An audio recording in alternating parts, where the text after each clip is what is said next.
But what if I don't want a 3-2? How are you doing, Jason? How you doing? Yes, ladies and gentlemen. How you doing? In the house. I got a new sound box too. Uh-oh. I got a couple. This one was going out, yeah. so I needed this one back. And then I got another one that actually makes more audience sounds, so I can best represent what Does I that need booze? to. This one actually does a good boo. Boo. How we all doing? Chandler, Wirehead, Haley, Fan Man, Zook, Little Billy, Travel Cedric, Sazzle, Droth Vader. Thank you so much for that sub. That sounds like rain. That's much better. How we all doing? Kenneth, Jimmy the Saint.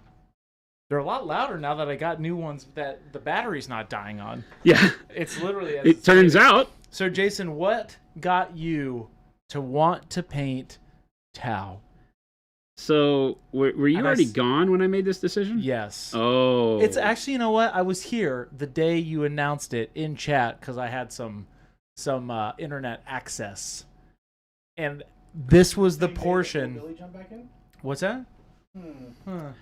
Yeah, it's funny. Chris is here. What's Little that? Billy's here. Same person. Crazy, isn't it? Same person. Chris, did you show Jason your pictures together on our vacation? Little Billy, your band. So what's the... Little Billy is Christopher's father. No. I don't think so. I don't think that's how that works, Little Billy. Avian says, oh, hey, Jason, wait, who's this guy below? Hey, it's me. I'm back. Thank you all. I appreciate it. Glad to be back. Jeff, thank you so much. I appreciate it. That Chai Cat, what's going on?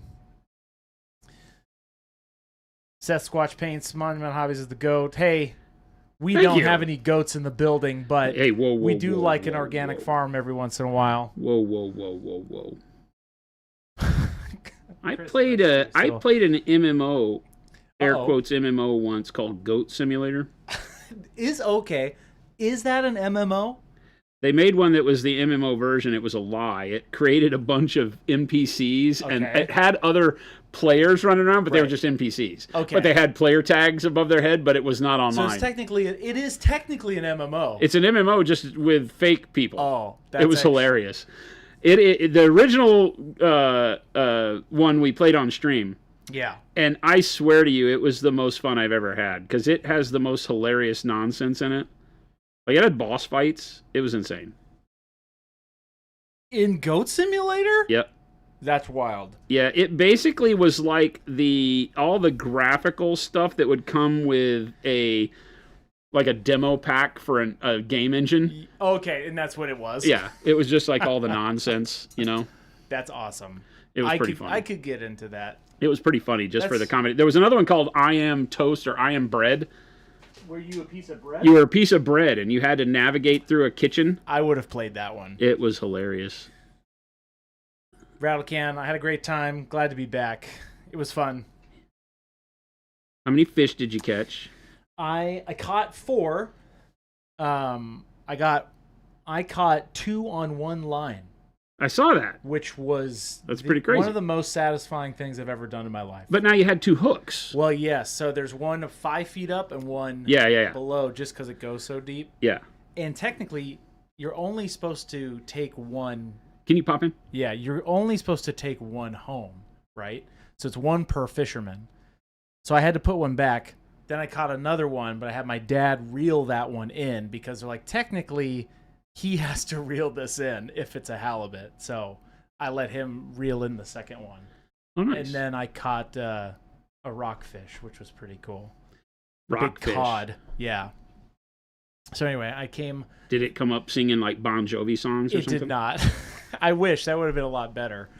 I've got... so we'll see. Can you imagine a fish that sings Bon Jovi? I think I'd end it all if I saw a fish really singing that. I'm like, well, this world's not real anymore. Or it comes up, welcome to the jungle! If it literally did that, I'd probably pee my pants.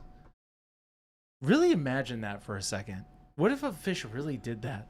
Came in Guns N' Roses. Yeah. Welcome to the jungle. That would be wild. We got fun and games. Speaking of fish, this guy stinks. Chris, you're fired. Hey, welcome back. There's the rain again. I'm getting used to my new button. It's loud. That is pretty loud. This was so loud. That's pretty loud. That's a lot there. Double T, thank you so much.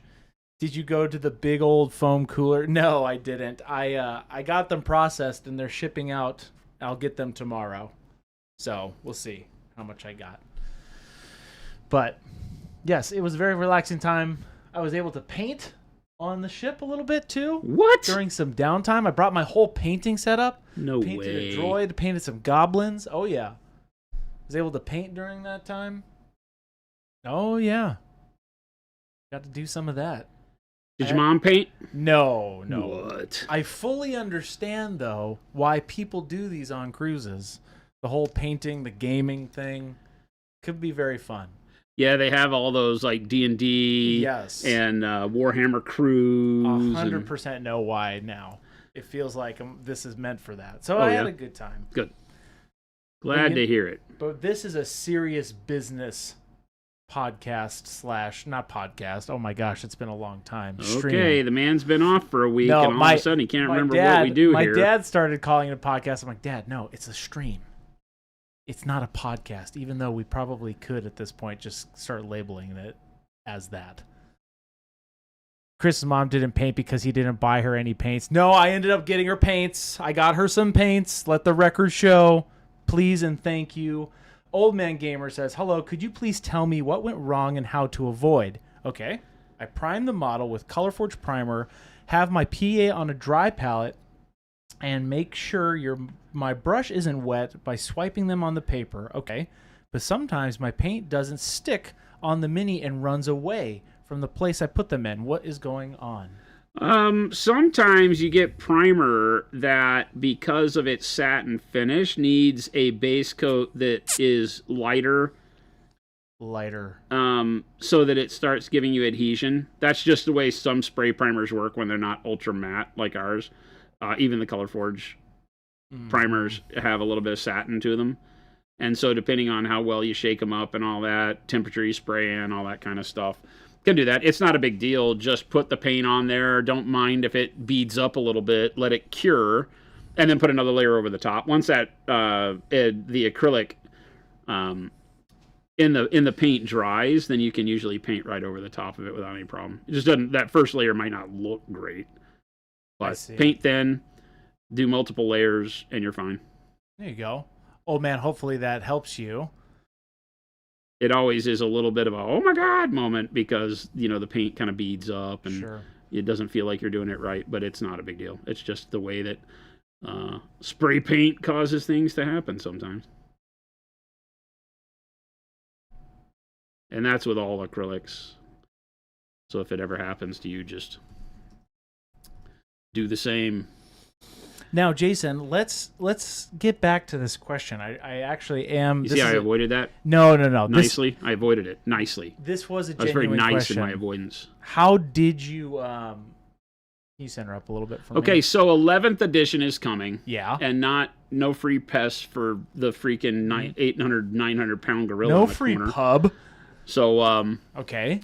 But they're coming out 11th edition, and I thought, you know what? It would be a great time for me to see if there is a world where maybe playing a game of 40K could happen. Playing a game of 40K? Might happen. Whoa. Okay. But what about the models? Was it just like, 40K? Huh. Everybody's been wanting me to paint Gundam. It's the same thing, right? It is kind of the same thing. It's the same thing, right? Tau, Gundam, same thing? It very much is. I feel like Tau and Gundam are the same thing, so. Okay, so that's kind of... I could see that transition. The Ghost Keel was fun to paint. Yeah, I enjoyed painting the Ghost Keel. But you're doing it in a different scheme. Yeah, I didn't want to do a whole army of white Tau. That didn't really appeal to me much. That's a lot of white. A lot of white Tau. So I am doing black. Okay, so... Sigavax, don't do it, Jason. Don't go to the dark side. Is that because everybody doesn't like Tau? Is that the whole thing? I'm just trying to piss Lumberjack Tim off. Oh no, why? That's the only reason I'm doing it. Game Workshop. Yep. Hooty her. Only reason I'm doing any of this is to piss off Tim. Tim, I wonder if, Tim, if you're out there, do you like Gundam? Fun fact, they have mortal freezers on the most cruise ships because retirees like to live on them. Hey, little Billy, I don't know what you're talking about. I bought Droth says, I bought a Warhammer model for $77. That was $150. It was the best $950 I've ever spent. Yes. There you go. Now you got I've seen that. Now you're starting to see. Welcome to the hobby. Welcome to the hobby. You should have tried drugs. Now, I think Tau is cool. These are cool models. Despite, I don't have anything to follow that. These are cool. Yeah. So there you go. They don't. When Tau first came out, yeah. The only gripe I would have is that they don't fit the 40K aesthetic. That's okay. Why? Very well. Just because they're just kind of out there. Well, yeah. I'm gonna put it out there that Games Workshop did some work with Bandai, and like I think that Tau are the outcome of somebody at GW really loving Gundam. Honest to God. I could see that. Or Robotech or anime kind of stuff. They are pretty out there when it comes to the world of Warhammer. Yeah, they just don't fit. Yeah. Now, over the years, they've become a staple, and so they fit because of repetition. Yeah. But they aren't really, they just don't fit the whole aesthetic very well. Yeah, they're kind of, yeah. Mm-hmm. But, I feel like they are cool models. And I was able to buy a Taunar Supremacy suit. I know exactly what that looks like. Which is the Titan. That's big. Yes. So What? I got it with all the weapon complement and everything. It's showing up maybe today or tomorrow. Really? Yeah. And so we'll be painting the Taunar Supremacy suit on stream. And it'll be hard to get it in camera, but we're going to paint that big freaking Tau Titan. What? And I wanted to get the color scheme, so this is my color scheme because I have been painting a lot of this with one step blue black, and so I had done the Armored Knight last week and stuff like that while you were gone, and this one really dialed it in for me when I did it. Oh, okay. I was like, okay, we did this in 2 streams. Yeah. Right, and so it came together really quick, and as I was doing it, I was like, oh, look at the rust on the back there. Yeah. Oh. Yeah, that was just graphite gray and rust. So Nice. super simple. Everything on here was super easy to do. The non-metallic look on the armor and stuff is just the dry brush showing through, so it's nothing that anybody out there can't do. Very, very simple. But the armor color really jumped out at me. It was the blue-black over the taupe. Okay. And I thought, but I could probably make that even more vivid if I did it with pale yellow and whites. And so I did royal purple on him. Right, so I got royal purple so that the purple is still a little bit more vivid in the shadows. Royal purple, pale yellow, and then white to get the brightness and to get the color to move through its greenish tones into a little bit of bluish tones. So that's what we've been playing with. Nice. So I'm really, really happy with the armor color. And I need to figure out what all the accent colors are going to be. I don't know that I want to just do white, but maybe... And then we'll do a whole army like this. Oh, that'll be cool. I can't wait to see that Supremacy suit in real life. IRL. IRL. Okay. Yeah, it should be here pretty quick. It was from GW, and they had it in stock. Oh, okay, cool. Derpstick says, my one-step Crimson's arriving today. Excited to use it. Gonna try it to the red leather that Jason did on the bag that was the Weird West Goblin character. Nice. Very cool. Okay, let's see. Oh, Stan says, when I started, I was looking through models and decided Tau was the least interesting to me. They're okay. I like them. I could get into it. I mean, I understand that because they are just literally, all repetitive suits of armor. So, it's a matter of preference. And I like, stompy robots. And so Tau have some stompy robot feel. They've gotten better over the year with their look. The Crisis suits have gotten better, even though they're still very outdated. So really the reason I'm doing this is for the Tau community, because as soon as I paint an army, they will release entirely new models for this army. That's true. We do move the tides of the ocean. Yeah, so that's just, remember, Tau players, that when that happens, Spread you the owe word. it all to me. I am the one that's causing this to happen. Jeff says, how do you recommend a brown leather for one step? I got to play with them tonight and have to do some straps. Nice. Everybody's getting their one step in the mail. Nice. It can be as simple as painting the leather with black and white, white for the highlights and scritches, and then putting the one step warm brown over the top of that very thin. Yep. Or just literally do your zenithal and do the warm brown straight out of the bottle. Works great. It gives a really, really good leather look without having to try too hard. So... Old Gamer says, I bought the City of Ash box. Nice. Which paints would you recommend to mix to get a nice, sick Skaven skin? Ooh. I think that grays into flesh tones work really well, but you can also start off with just red gray.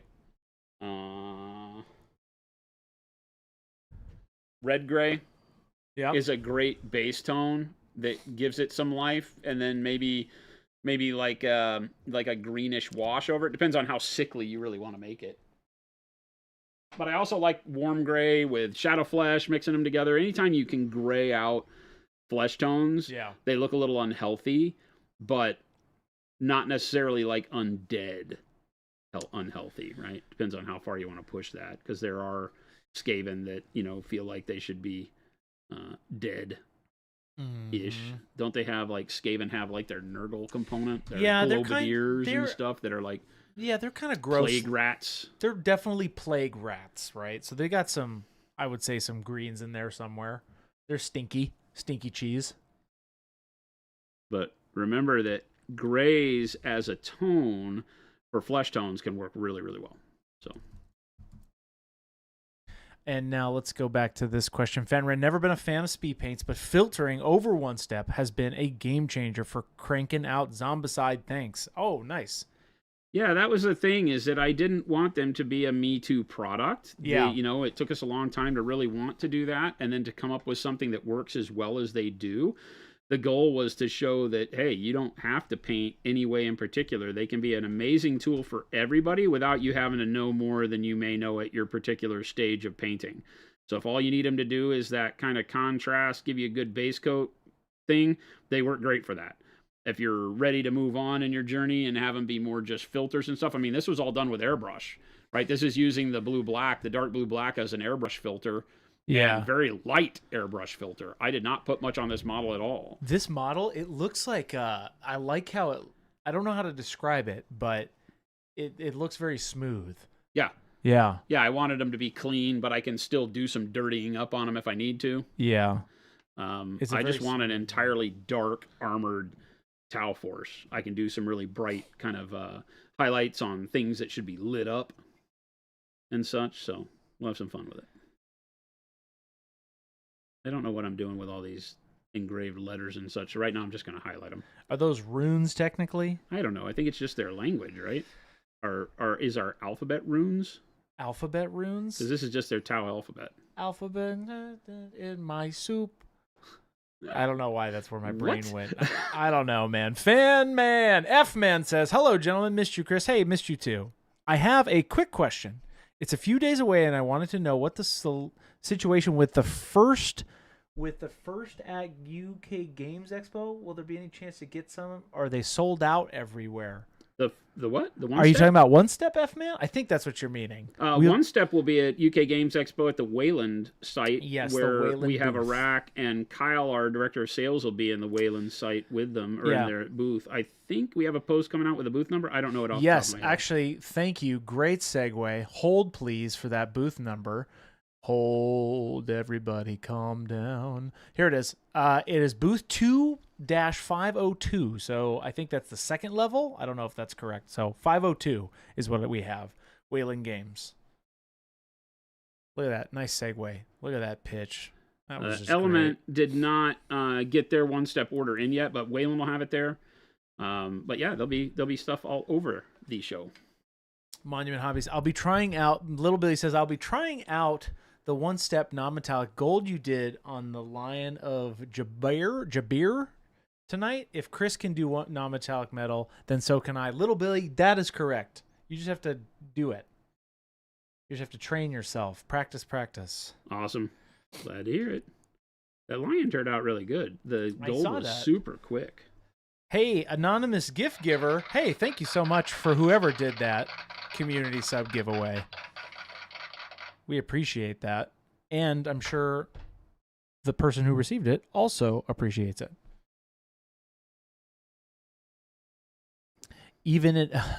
Tancred says, even in battle, the Tau try to educate by teaching their alphabet. I don't know much lore behind the Tau, but I know that they're the youngest race, right? Space commies. Space commies. Yes. Interesting. For the greater good. There is no individual in the Tau society. There is no. They're commie. The space fish commies is what everybody used to laugh about, because they're just like kind of blue skin. They have like their breathe through this slit between their eyes or on their forehead. They don't have like a regular nose. Yeah, they're not like frogs, right? They're fish. I think I don't know. They're just aliens. Fish they're aliens. They're just aliens doing what aliens do. Let's see.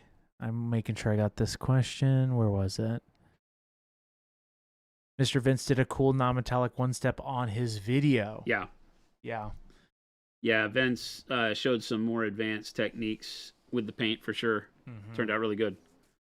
I love that he didn't really go in and use them as intended at all. Yeah, he just kind of went in and went for it and started painting, which is what I love about Vince. He's just like, let's see how these will fit into my painting.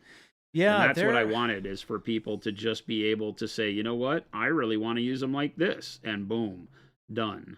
Yeah, they're if you haven't discovered one step through the airbrush yet, you're missing out. Oh, they're so good. Go check them out. Like I said, this was just one layer of filter. Yeah, they're fantastic. I've been doing that dark blue black from the underside. It's so good. Oh yeah, for shadowing. So good. It's very cool. Yeah. It's there's just not even a question.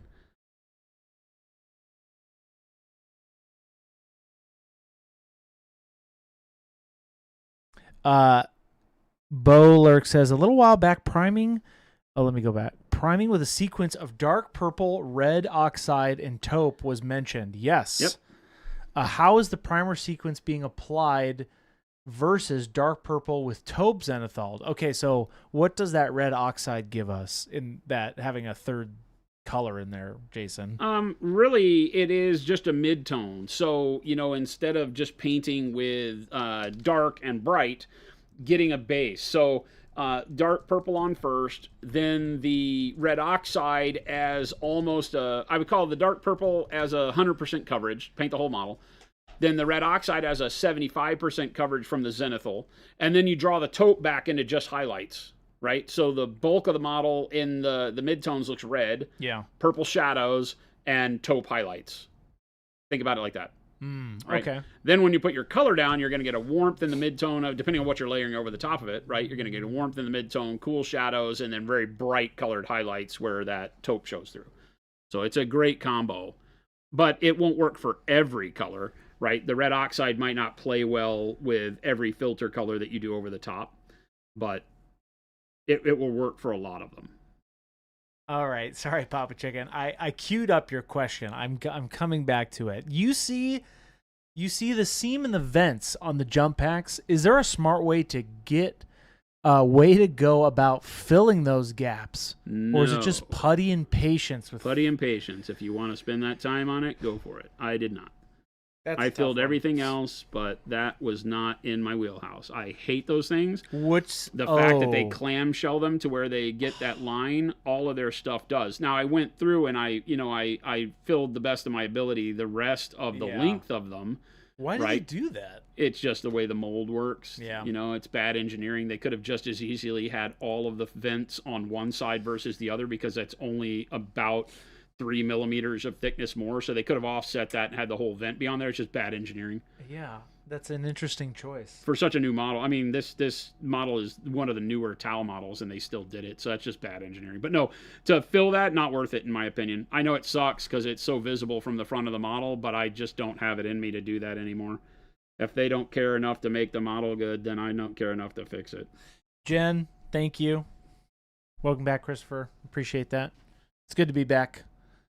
Speaking of being... Don't make him feel... Speaking of being back, here's a new drum roll. Check this out. Oh, that's that's not a drum roll. Here's a better drum roll. Welcome in, everybody. Welcome Christopher back. How are you doing? How you doing? How you doing? How you doing? I was able to switch that midstream. You see how I can do that? It still says, how did we get here? This won't update. I literally went to the site and updated it. So it has been remedied, as the kids say. How you doing? How you doing? How are you? I guess, I don't know. I really thought about this long and hard today about, while Jason paints Tau, how many times am I allowed to change the word how into Tau? Legally? I don't know. I don't know how many times there can be for that. How many points is your army? There it is. Tau are all of you. Sasquatch Paints, what about using sprue goo for that? I mean, you can use whatever you want to, but you still have to file it and sand it to get it to make the louvers back. That's what I was going to say. That's not worth doing to me. That's so much. That sounds like a chore. In between this little spot that's not even a quarter of an inch wide, I just don't have it in me. Because in order to get in there, you have to tool it and smooth it out, right? You can't just use your finger like I would to fill any other gap on here, right? And it's just not worth it. Anytime somebody puts a seam on that much detail, overlapping armor panels, things like that, that's when it just gets left, and I don't care. But it's a decision I make at the beginning. I'm like, I don't care. I have to not care about it. Otherwise, it's going to drive me bananas. Somebody's asking if we do Prime Day. No, we do not do Prime Day. Nope. Papa Chicken, the next Dr. Seuss book, How Now Blue Tau. Yikes. One Wolf Paints. Chris, you can change it 1,000 times. Yikes. That's good. That's good. That's good. He says yikes. That's great. That's a good one. Painting board question. I got my one step this weekend, and I'm excited to start on my Orcs army for 11th. Nice. Would a white zenithal over dark purple primer be a good undercoat for green skin? I think it'd be great. Yeah. Absolutely great. I'm telling you that the warm yellow with the dark green, it's an awesome. You mix that 1-to-1, you get a really cool goblin green. Except he's painting orcs. Oh, I guess that's true. No, then you add a little blue to it. That's what I did to get that orky color. It's good. That's all I will tell you. That's all I will tell you. That's all you'll get from me. Maybe paint them as though they're adjacent fins. Lean into the gaps, says Papa Chicken. No. Just paint one blue and one yellow on the sides. Oh, no. That doesn't make any sense.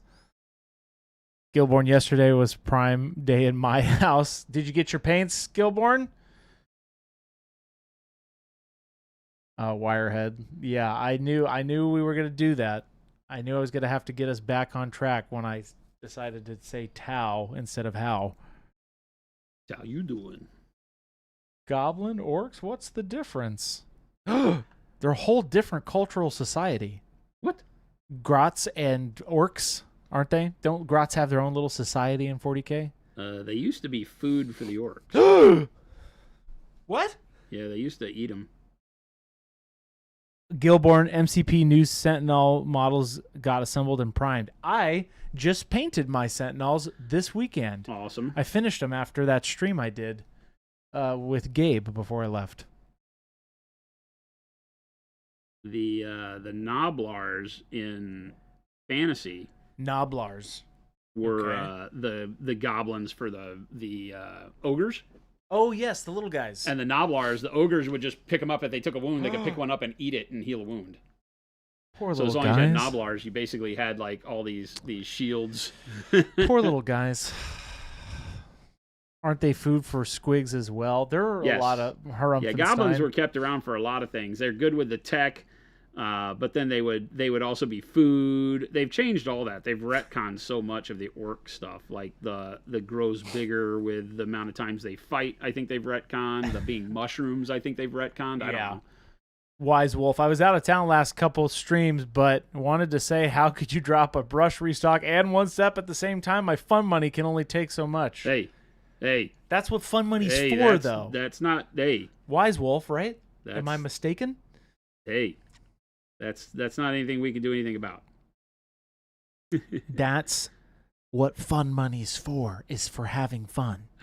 I don't know. I could be wrong. It's literally in the name. No fun. There's no time for fun here. We don't do that here. No, we don't. This is a serious business. Serious business paint stream. Serious freaking business. We don't do the fun thing here. How are you gonna paint that big thing on stream, Jason? With a brush. There it is. Can you? What's the challenge on that? A 0 for the whole thing? Oh wow, an X10? There's no way. We're painting an entire Taunar Supremacy armor with an X10 brush. No, you got to use an airbrush, obviously. Yeah, definitely. No, you got to do the whole thing. We're going to do the bulk of it with an airbrush. And then it's just like this. I mean, this is all airbrush and then some panel lining. Yeah. And then I guess we'll go back and highlight it up. And then we got to figure out like the head. I want the head to be a different color. I really like the idea of yellow. You know, we did yellow on the Ghost Keel. Oh, and that's how you make them uniform? Right. Oh. So I really like the yellow that we did starting with the burnt sienna. So there's a world where we could do something like that on here, and the yellow with against the greenish black would be really rad. That would be cool. I'm thinking about doing bright blue electronic brightness on things. So I could also just do it white. The yellow could be fun on the black. Yeah. Right? Huh. That thing is pretty big, that Supremacy suit. It's huge. Hey, welcome back, Boat Boy. How was the trip? Hey, it was good. We had a great time. Boat Boy. Get it? I am the boat, so that's why I did that. What's up, Boat Boy? Are you guys understanding now? I'm the ship. Of course I did that. Hopefully that Gabe and Jen kept up the metaphor, right, Jason? I dropped a good one about you and the boat. What? I did. I kept it going. They didn't. Speak. I did. What is it? I don't remember. No, Gandalf. Chad, I asked you to remember. You cannot not remember. You can't say, Chris, I have a metaphor. Oh my gosh, I live. Well, no, I kept the metaphor alive. I didn't create a new one. Oh. I kept it alive, right, Chad? Didn't I? You had something else come up. Chris, how long before Jason fires you? Tao, have you been the latest this long? Tao us, please. You know, for science. How do you get off? It's supposed to be where do you get off, but I couldn't stretch it. He did keep it alive. I don't understand Scorched Earth. I understand that he kept it alive, but that's not information. I need the information. Well, you need to know. Who timestamped it for me? Who did this? Nobody. That's okay. Hey, Jen tried to timestamp stuff for you. Hey, that's okay. She wrote stuff on the book. On the book? Yeah. Of like where we did good teaching. Oh, stuff. Okay. How many times has Chris been fired in the last 6 months? I can't count. All of them? Every stream, so all go back. Literally all the time. More than 250. Chris, don't act like you didn't see the stream. We saw you sign in as Little Billy's alias. Okay, so this is the lore that has approached us, is that I am, in fact, Little Billy. Is that what I'm hearing, Jason? 100%. Because your catchphrase of every hero needs a villain. And so we know now that because while you were on vacation and did not have internet, there was no Little Billy in stream. Interesting. So we know that it's either you or a member of your family that was with you is what we're going with. That's the new thing. So you've been found out. So you might as well just come clean. I don't know about this secret drop of knowledge. Jen said, I actually wrote it in my phone, but I'll send it to you. Hey, Jen, thank you. I appreciate that. Gabe, why don't you send me your notes? Oh, wait. Are you saying that Gabe did not live up to expectations? I don't know about it. No, he didn't. What? He told me he was doing a good job. Mm. I told him to rate himself out of all the producers in the world. Oh, okay. And Gabe gave himself a 92. That's a little high. I grade on a more realistic scale, right? Everybody's like, "Oh yeah, rate this." I'm like, "Well, you gotta really think about in the world. There's a lot of amazing producers out there." I'm just being realistic, but a 92, I don't know about that. I feel like you're a little harsh with the 79. I'm just gonna throw it out there. I think I have to be. The 79's a good grade. I think you're better. I don't know where you came from. 79 did not get me liked in my house. No, I know your true. parents held you to higher standards. Maybe an 80. Maybe an 80. We'll see if I get that 1% this week. If Chris is little Billy, says TK421, we need to get him medical help ASAP. We got to do that regardless. Yeah, I was going to say, don't wait for the little Billy thing to be real or not. Let's not wait around. Chris needs an intervention regardless. Droth, this may be controversial, but Chris is my favorite producer. Wow. Mine too. I like that. Mine too. I appreciate it. You're all wonderful. And banned. I'm going to clean slate you for all these compliments. Chat. Jen's good, but... Jen's good. She's not here all the time. Mode Magic. Scorecard of producers. Jabe is a D-. Whoa! Jen is 100 unicorns out of 5. Chris, C. Phil is a solid C. Chris, you're a B-. Okay. Wow. Really buried Gabe there, Mo. Wow. Your new name is Christo Billy. You have no choice but to accept it. Wow. Well, there you go, Chris. Jen. Hello. Rude. I could hear Jen's voice saying that too in my head. I mean, she ditched us. You don't get to retain the best producer on the planet, Mark, if you ditch us. Just coming in on Fridays, acting all hoity-toity. I do appreciate Jen coming in on Fridays. Man, she holds it down. Jen's good. It's been good. Jen catches more questions than you do. She probably does. There's reasons for that. Half of the arrows I gotta let in, and then half of the real questions are the ones that come through the fortress gate. The way that I've rated it, if my rating matters at all. Oh, of course. Of course. If I could put all of you in a blender, I'd have a producer. Oh man, that's awesome. That's silly. I'd have a top-notch producer if I could blend all of you up. I was Frankenstein you all together. Chris, you're the only top YouTube producer I've ever seen. Hey, I appreciate that, Danger. Hey, Scorchers, I miss you guys too. I was lurking every once in a while. We had some internet on the boat. I was lurking. I was painting. I will say this though. I do still feel like I'm on the boat. I am. It's very odd, but I am actually going like this. Really? Quite still a got bit. the sea motion? I don't get seasick. I've been literally on the lake for my entire life on ski boats, but this one I'll just like there's some things where I'll go like this. I'm like, oh that's weird. Hey, wow, balance. So I am getting into it. So wow. Okay, back to serious paint. Thank you, Shadowcast. Keep him honest. How long do you normally leave the paint to dry between coats? You probably meant dry there. I feel like mine tears a lot and I got rough texture. Usually if it feels like you're tearing, you might be painting too thin. Cure time I don't ever worry about. Like between layers, by the time I get back to hit the area again, it's fine. The only time that it starts messing with me is if we're doing a live demo. Like somebody asked me a question like, hey, how would you paint yellow if you started from dark umber? Yeah. And I'll grab a model and I'll paint some dark umber and then I'll work it up to yellow. I might be working too fast and it would wet blend, but it won't tear. I'm just putting paint on before the next layer, the layer underneath it is dried. But when a layer is dry to the touch, you can paint over it. If it's tearing, your first layer is too thin. Or you diluted your paint to the point to where there's no resin holding it on. Remember that acrylic paint, the acrylic resin in acrylic paint is what causes it to turn into a plastic film that makes it durable. And if you thin it too much without using a medium, if you just thin it with water, let's say, and you dilute the paint enough with water, now the resin has spread so much that the resin, when it cures, won't hold it to the model strongly. And so you have to be careful. That's why we make things like the glazed wash medium, special sauce. Those have resin in them. So you're adding clear paint to paint so that no matter how much you dilute it for opacity, if you're glazing or putting on very thin layers for filtering, that when it cures, it still provides a very protective coat. That's the biggest thing that people don't understand with paint. They think they just thin it with water however much they want, not realizing the chemical change that it takes place in the paint that makes it not adhere to the model as well.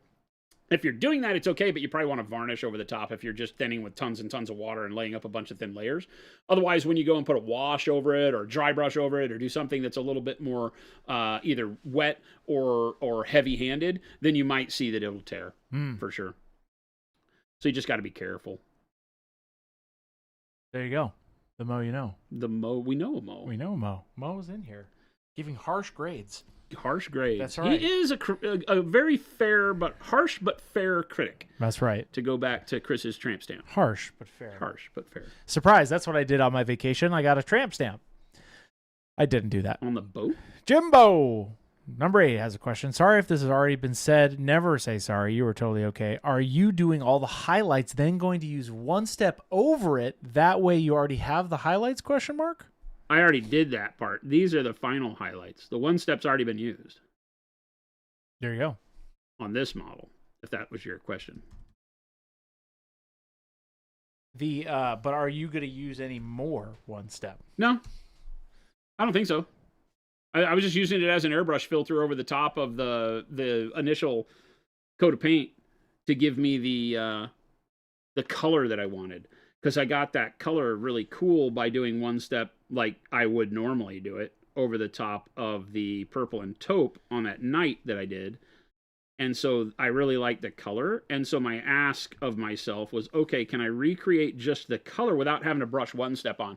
Brushing one step onto a model like this is doable, but as you can imagine doing a devilfish or the vehicles for this army, you wouldn't be able to brush one step on. You'd have to airbrush it. Because if you brush one step on a large flat surface, it becomes like putting a wash on that whole surface. It's very difficult to not get it to tide stain and things like that. So airbrushing it was my goal. And so I said, well, let me see if I can recreate the color, which we did.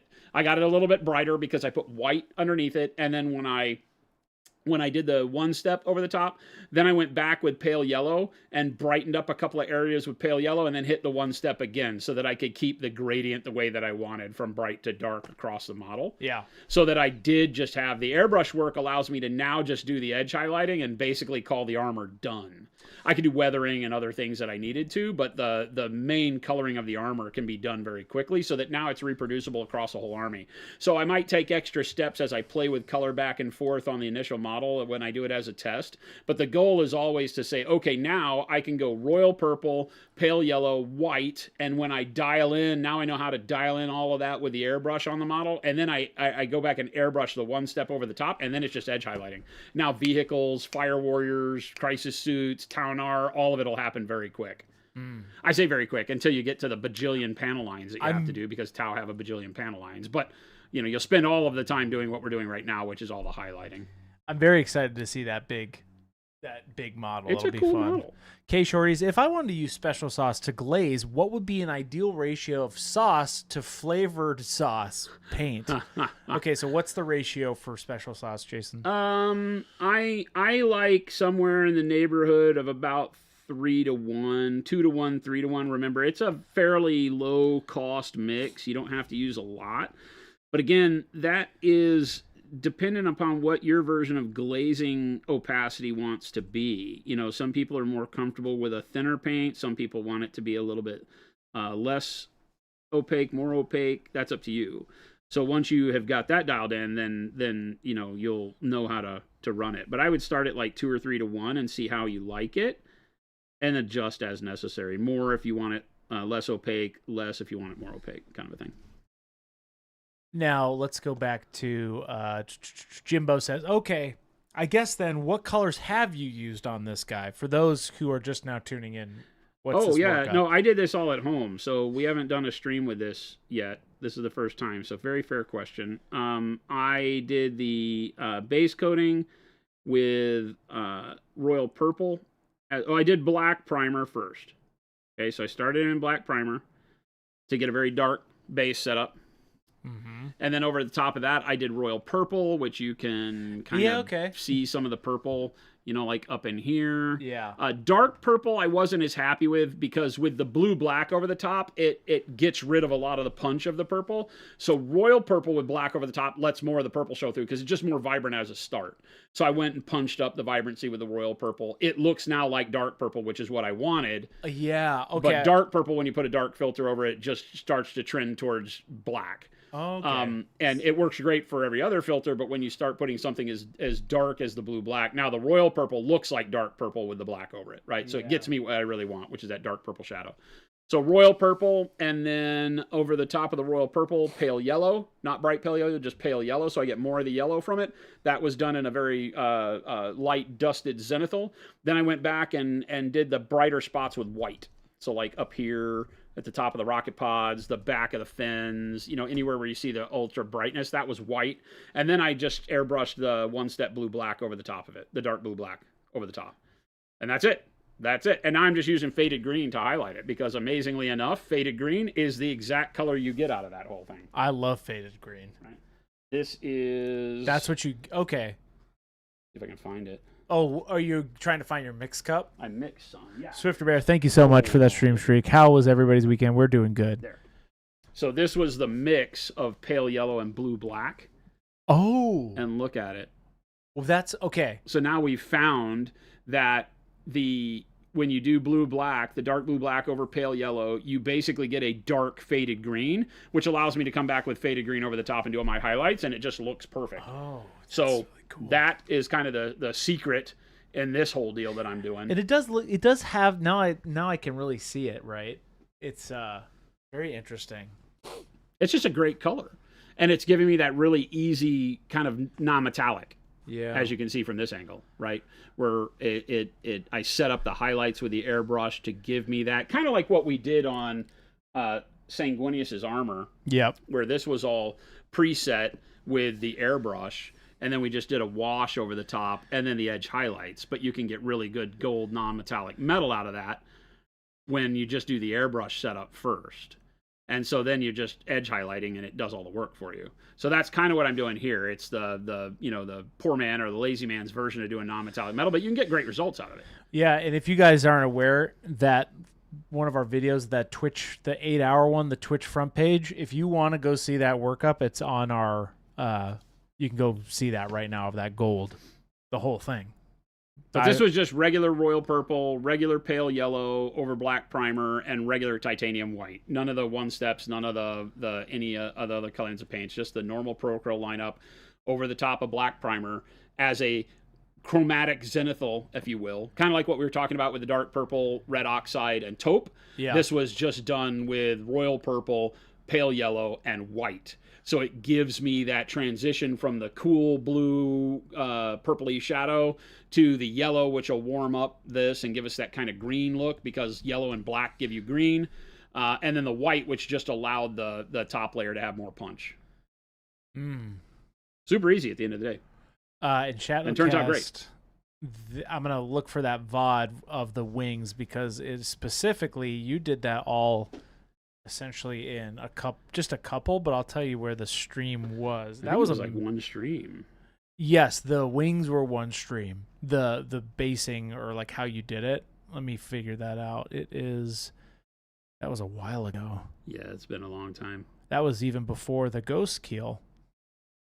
Okay, wait a second. Here we go. Yes. Okay. Start.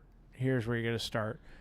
For all of you who are just me explaining what this is. This is where Jason started painting those wings, and then over the next two, it looks like the two VODs is where he got to that level. April was last year. Yes. It technically was last year, Stan. April last year. Yes, there it is. Tancred, thank you so much for that gifted sub to K Shorties. So Stan says, so your Blood Angels are Wish non-metallic metal. Would you say that this is your Temu non-metallic metal? No free pub, obviously. We got Wish.com non-metallic metal. We got Temu metallic metal. It's all Wish.com. right? And I don't want to belittle it by saying that. You can get great results, but, you're not going to really be focused on, the quality of reflection and such when you do it this way, because you're just setting it up basically like a standard zenithal would, right, with brightness, where brightness would go, the model highlights itself basically with the geometry through the zenithal, and that's what you're left with. And so it's up to you to create the illusion with the airbrush. So you got to get good at working in close. So I don't know that I would call it, it doesn't demean it at all, I guess is what I'm saying. It's just I'm not going as deep in the paint as I would if I were hand painting, dark and light reflections across it. I'm not looking to do color reflection on this or anything like that right out of the gates, because I'm not setting it up for that. It just allows you to do like army painting, like if you're doing Custodes, like I did Sanguinius, you could do a whole army like that at very little pain. Those are super, I would do. If you can be confident working in close with the airbrush, then you can do all of that and get really great quality, high quality non-metallic look, or something like this, which is a great, kind of reflective painted armor look. And you can get it very easily. Because I spent an hour to 2.5 hours on this, painting this up to the state where it was, and I did a lot of the edge highlighting in that 2.5 hours while I was talking to my mom on the phone here in the studio yesterday, and for an hour and a half while I was talking to her, I did the filter over the top in like 15 minutes, and most of that was cleaning the airbrush out, and then I spent the rest of the time talking to my mom on the phone and doing edge highlighting. And doing it, And so it really is something that happens quickly and allows you to turn out really, really good work. And if I'd the one thing that happens to me when I do these kind of things with a test model is when it really starts working, I'm like, why didn't I build so many more models? Because I could have, in the same amount of time, painted a lot of models. Oh, like batch painting, essentially. Yeah, because when I do the rest of the army, it'll be really quick. Now, it'll be a little less quick because the bulk of my army for this is bought off of a person from our community that had it already built. So, cool. So it's already built and painted, actually. Oh, that's awesome. And I'll be doing a paint over, and it's not colors I can really use. But now, Shadowcast says, how wet is your brush when you do these highlights? I find mine just always damp takes enough away. to let the paint flow. It's my standard use. I'm probably... after I dip the brush into my paint water, I'm probably wiping it, 2 or 3 times on the paper towel. So, not super wet, just enough to get the paint to continue flowing the way I want it. Rock says, what greens would you use for dead orc skin? I have Votan model with dead orc skin head as a trophy. Dead orc skin. Ooh. Rock, great question, by the way. Dead orc skin. How freshly dead? Because you can paint it just like it's alive if it's freshly dead. That's part of your storytelling. I wanted to make it look lifeless. Okay. Again, I think grays do a very good job of that. So painting like you would normal orcs and then just add in some gray does a wonder for that. Or faded. What about faded green? Faded green as a highlight will do it. But this color that I'm using here, it makes things look, I love faded green. You've got that's what has happened here is a lot of pale yellow and faded green over the top of various, greens and purples and dark blues and magentas on that can kind of make it look very dead. That could be a really good dead orc skin. Yeah. A little bit of probably olive flesh to highlight it up. Just stuff that has a little more yellow to it than pinks.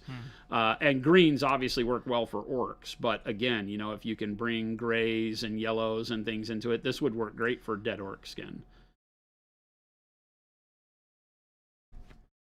Now, Stan says, serious question. You never made contrast paint because you thought you'd never really use it. Has One Step become your new favorite of your children / paints? No, not favorite. Another tool. It's a tool that I was using already that reduces my time necessary to do these things down tremendously. Because remember, the reality and why we called it One Step is because it makes everything so much simpler to accomplish. You want to do a glaze, just grab the color you like, put a little water on your brush, and you're done, right? If you want that glaze to be very, very thin, then just put, more water on your brush. You don't have to worry about playing around too much with an opaque paint to turn it less opaque. And then how vibrant are you?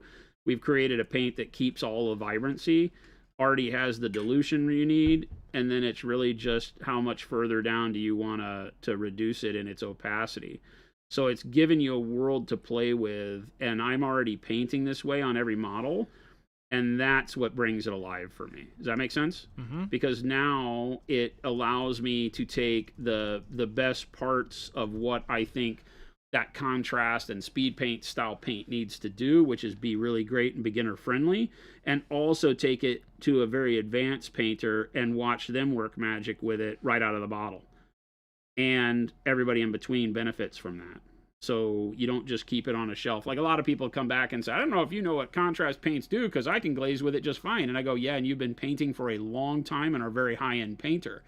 But it still has to be played with because of the consistency of it and the uniqueness of it. It's not color to color doesn't work the same. So we wanted to say, okay, if it was pro acryl and we came out with basically a pre-bottled line of filters, how could we do that and keep it? Because keeping colors vibrant when you reduce their opacity is very, very hard. And so we've done that. And we learned a lot of lessons from the expert acrylics and things like that. So they have very, very high grade pigment and such in them that makes them able to do wonders. And that doesn't feel like anything but a win for the way that I paint. Because I'm constantly filtering over underpainting. That's one of the things that people know me for the most. Doing weird underpainted colors and then filtering over the top. One Step lets me do that without even thinking. And so I'm hoping that it will help people as they advance out of just the contrast style painting to being able to think about other things like that, where it's like, oh yeah, it's great because now I can glaze. I've always heard the term glaze, but I was always afraid to try it. And now they'll be able to kind of jump right in and not feel like it's huge heavy lifting. They're a filter in a bottle. That's a great way to put it. Yeah. I am finding that I'm more confident in my filtering journey using One Step. Yeah. Just in general, even with an airbrush and with a brush too. I was doing that last night or 2 nights ago where I was just playing with the warm yellow over like blaster glow, and it came out great. Sandwich Bro has got a question. For Salamander's color scheme, would I have a prime of red brown with a light yellow zenithal, then go over it with green One Step? You could. Ooh, that just sounds like fun. Yeah, you could. That would be cool. The dark green, you guys, is phenomenal. Yeah, when you start to think about what really makes underpainting come alive, it can be multiple things. It can be the value that it gives you, so the brightness and darkness it gives you, like a zenithal does. And then you can, on top of that, do things like, okay, well, what about color? Like the chromatic undercoat that I did for this makes my black look more greenish, like blue-greenish, than anything, which I think is fantastic. So much so that in the Series 2, we've done a color that is this, so that you don't have to underpaint it. You can just do black and white, and you'll get this color out of a One Step color, right? It's almost like a dark sea bin. So, Oh, this is Rock says, thanks for the dead orc skin question. I got a question about the next wave of One Step paints. I remember you saying there's a plan for a skeleton horde equivalent. Got a name for it yet? Question mark. There's not really in this next one, but in probably the third wave. I don't have a name. It may just be, I can't really call it bone because we already have a bone paint, and I don't think that bone is what I would make that color. So I have to kind of play around with that and see. Dino says, quick question. How would you recommend one paints red? Oh, how would you recommend one paints a red orc skin? Got some Wadroon I'm working on and want them to be red nice. Orc skin. Yeah, nice. Whenever I'm doing red skin, I really like, again, it's I'm a broken record. I like a dark blue or dark purple shadow. So my base coat is always going to start with one of those. And that's simply because it adds depth to red to use a blue or a purple because of the, purple's great because it has blue and red in it. So it becomes a natural complement to the rest of the reds you build up. But blue works just as great. And so, like Payne's Gray, I used on my Blood Angels, and I thought that added great depth in the shadows. But that's where I start. Then usually I like more orangey reds for skin. I don't know why. It's probably just a personal preference. I don't know that there's a reason why I care. But yeah, I like orangey reds. So I might go from the dark purple or, royal purple shadow or dark blue, whatever you choose. And then I might go up through red oxide as a base. And then into like orange red is really cool. I don't think we have any red. We need to do something with red skin. Yeah, we haven't. There was an orc you did about 3 years ago in a tutorial that was kind of reddish skin that's down there. It was the 1 minute tutorial was kind of that, but it wasn't red, right? I think it was more of an orange, right? Yeah, it was more of like a realistic skin rather than this is a red orc. When I think of red orcs, I kind of go straight to like the more vibrant, bubbly orc. We painted so much in like our Blood Angels. The Blood Angels don't really go towards orange, but you can see the Payne's Gray shadow on red gives a nice depth to it rather than just a dark red or black. The Payne's Gray is dark blue-ish. And then I use dark plum and then pyro red over the top of dark plum. So it gives me a really good transition from the blue to the red. Yes, your conquest. Oh, that was all done with one step. Yeah. Oh, that's true. Yeah. So I'm not trying to just say promote one step on this, but yes, the flesh tones for Thank you, Panic Bomb. Orcs. Yeah. That was my painted one. Panic Bomb, yeah. I was trying to remember what that was called too. Oh, it's up here. So this, if you can forgive the like Payne's Gray spot on him, all of this was done with the yellow one step over the Zenithal model. The Zenithal just in black and white. Then I did the warm yellow one step over the top, then the crimson over the yellow, which gives it an orangish hue, and then I went back with Nova Orange to do all the highlights on the muscles, just really quick. And it gives a great red for the flesh. Again, it tends to feel more alive when I go orangey or peachy, like the Nova Orange for the highlights. It just makes it feel like skin, as opposed to like a red leotard or something. Yeah. If you go to just true red for skin, it feels cartoony. Almost. That's what I was saying. Like I want a little bit of life to demons, it. Right? Yeah, I want a little bit of life to it, so I use the purple undertones and things like that. So. Shadowcast says, this is more of a Therapy Thursday thing, but while Jason is a great painter, I think I maybe should stop trying to copy him one-to-one and start choosing to paint models the way I want them to end up 100%. At the end of the day. It's how I feel about a model, right? Yeah? I am trying to show you techniques. I'm applying techniques in a combination that create a feel on the model. You are 100% correct. I would implore that everybody just takes one of the techniques that I'm doing and says, okay, you know what I'm going to try is I'm going to try that. I'm going to try glazing the way I saw Jason do it, or filtering, or whatever it is. I don't know that painting a model start to finish is going to get you where you want to be, because that's asking you to do a lot of things all at once. So, that's why a lot of times we don't finish models, right? Because we're more concerned with showing you the various things that I do to complete a particular part of the model. But yeah, I don't ever say, hey, follow me start to finish, although we do have fun and have had fun in the past doing things like paint-alongs where you can watch me do, a particular thing and try to recreate it on your own. But I love the creativity of going outside the lines, even the lines that I provide for you, and creating something of your own. So it's really just figure out, which of these tools that you see me using might fit what you want to do and apply it along with your style. Doesn't mean you can't, try to recreate something that I've done. I don't know that I ever really paint with a full style because I'm just kind of chaotic.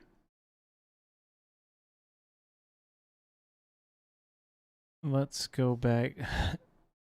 Avian says, okay, here's a question that might cause some heartburn. Now that some company is making a new edition, will you do methodologies for common space shoulders? We have so many of those, Avian. On our methodologies, we have so many Space Marine methodologies. We really do. Honestly, also, Avian, you got to watch, I'm sure you have, but go watch that How to Paint a Space Marine video. We did it for you. Just change the colors. Yeah, but, again, you're wanting to do it in one step, though. Well, yeah, maybe we'll do one at some point. Not a bad idea. Yeah, we could, it probably makes sense to show some one-step Marines. On a Space Marine? On a Marine from space? No free pub? What are you doing? No! We'll do it. We'll see. And by we, I mean Jason. And by Jason, I mean somebody. And maybe. That's our way of saying, stay tuned. That's like keep coming back. The most non-committal commitment I've ever heard. I was just about to say no free pub, but then we've got a massive Tau model coming, which I'm actually very excited to watch paint. I think that might be the biggest thing I've seen painted on stream. Probably. We'll figure it out. We haven't done any Gigantor things in a long time. How to paint I don't know what module. I'm doing with all of these fin things, so I'll go ahead and highlight them. I'll spend the time on it just because I might want to leave them dark. Yep. I don't know. I mean, I think of it like an airplane. The jet wings are the same color as the fuselage, so, they don't have to be all flashy and different colors. Ooh. Chandler Jason, what would be a good base for pink armor for my Emperor's Children army? Great question. Dark purple. I am a broken record, and I will tell you that I will lead you to the promised land. Just paint everything, start every model with dark purple, unless the model's purple, and then start it with dark blue. Literally. I've done that. Or unless you're painting like camo green and you like the red oxide underneath it because of the way that the red oxide looks under green. It may seem like I'm a one-trick pony, but there's a reason for it. It works. It ain't broke, don't fix it. Dark purple, dark blue, one dark red that you like, red oxide, right? That's really all you need. 100% all you need. Start there and then paint the colors as you would normally. It will change your life in your painting. If you just tell me right now that you use camo green, or you use dark camo green, and bright yellow green to paint your orcs, or dark yellow green, and bright yellow green to paint your orcs, I'm like, great. It probably looks really good, but lacks a little bit of depth. And you go, yeah, I don't know what to do. When I put a wash on it, it takes all the vibrancy away, but that's what I feel like I need. Then you go, okay, add dark purple primer.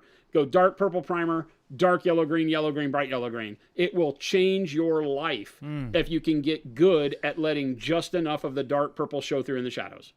It's that big of a deal. It literally is that easy, folks. It's why I teach you so often to do tricks like this. This is dark blue under what I would paint my orcs as. Yeah. Right? And look at the impact that dark blue has in the shadows. You don't even, your brain may not even register if I don't tell you it's dark blue. You'll just be like, how did you get that green? Yeah, exactly. You got that green because of dark blue.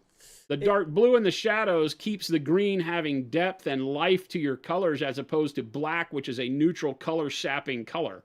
Blacks and whites are neutral, desaturating color sappers, right? They're great mixers. They get a lot of work done. They're great for value, for darkness and brightness, but they just strip color back.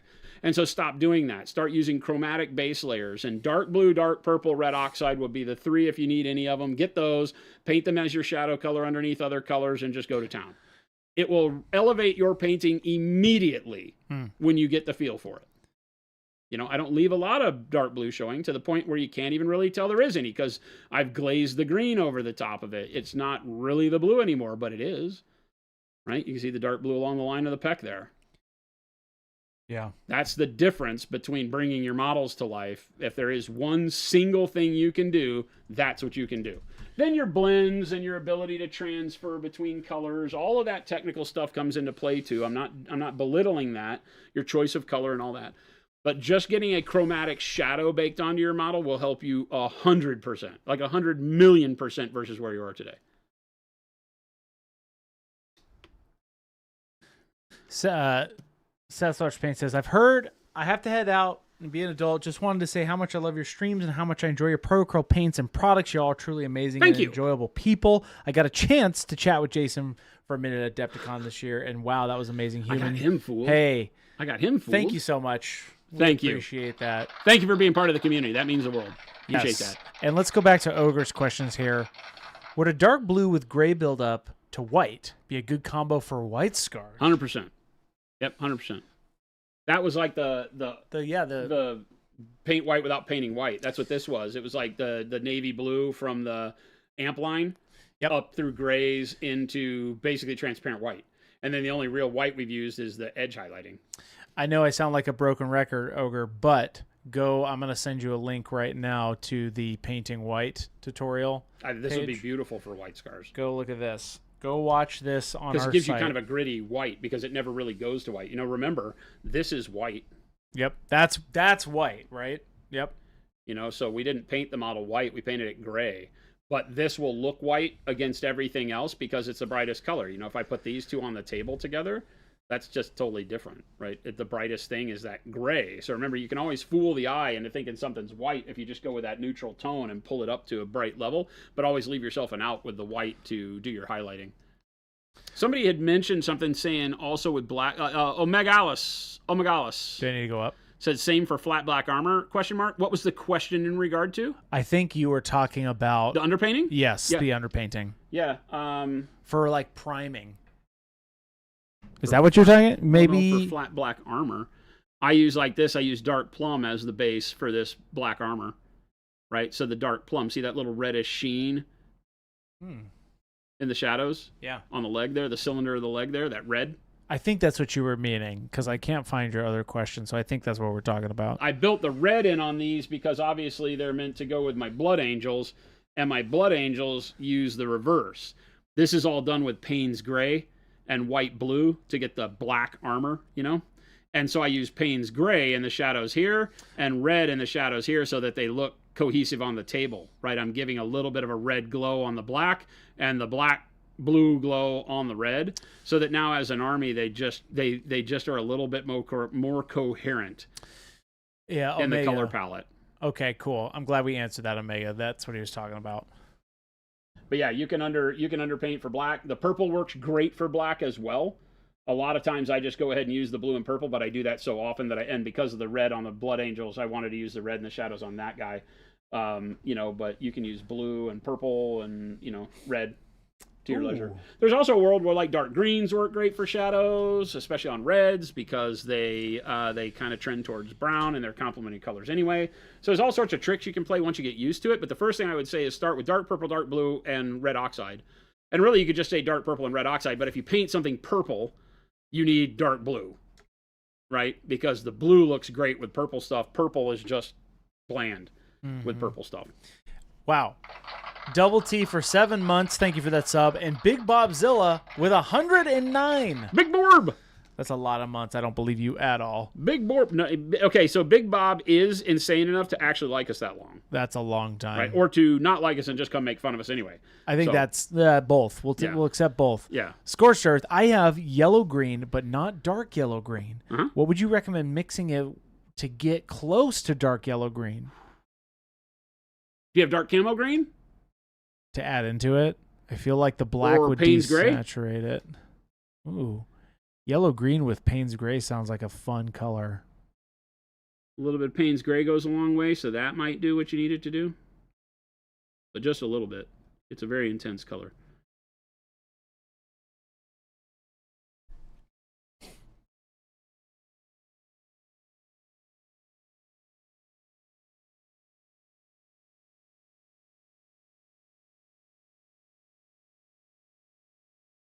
Scorcher says, I have dark blue-gray, ?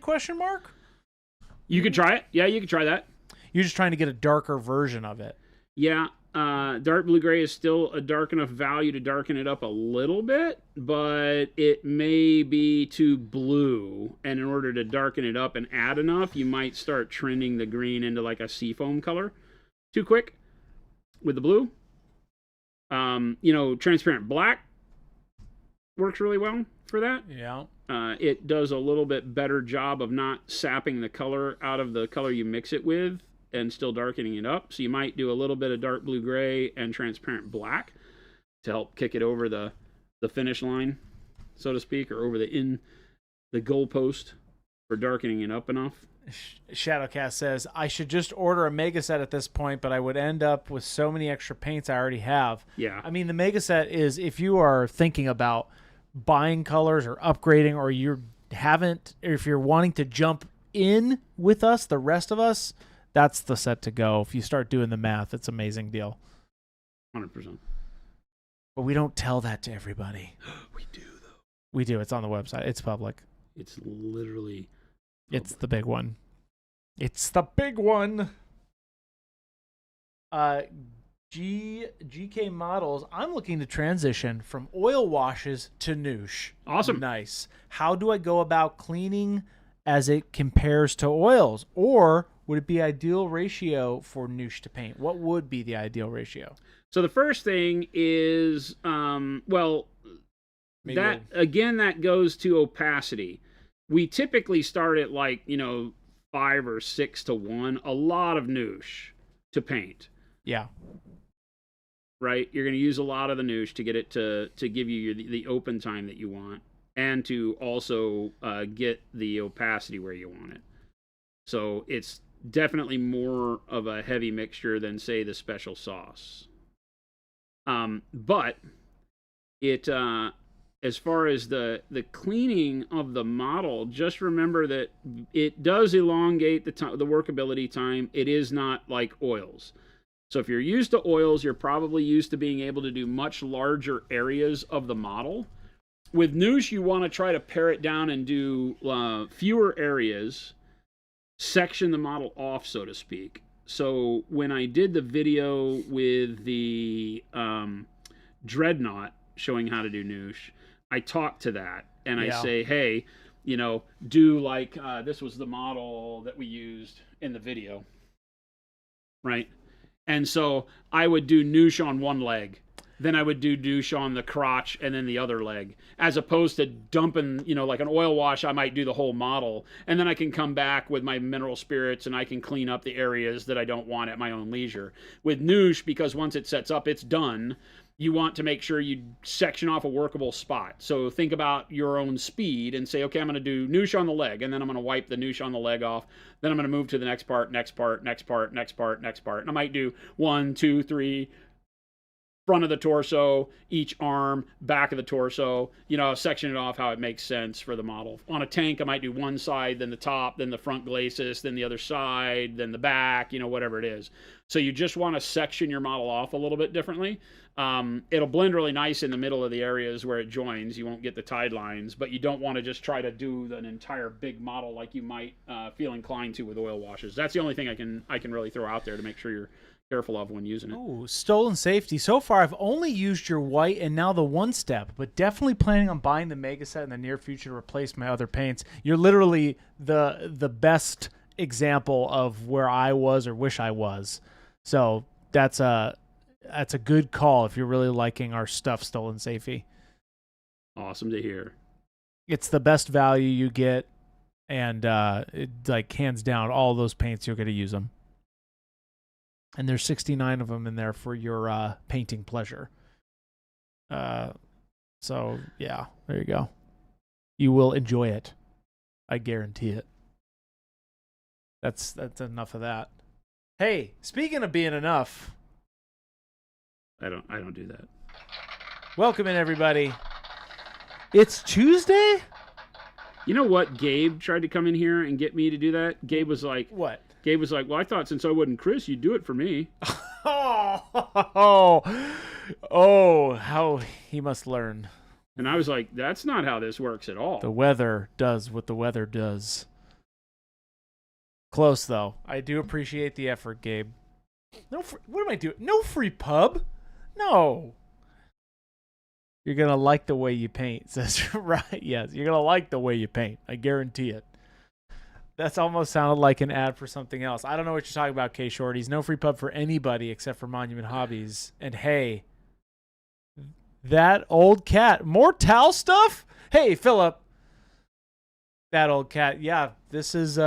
Philip, we've made a spiritual journey or Jason has, I should say, through 11 edition? Huh. I'm gonna play one game.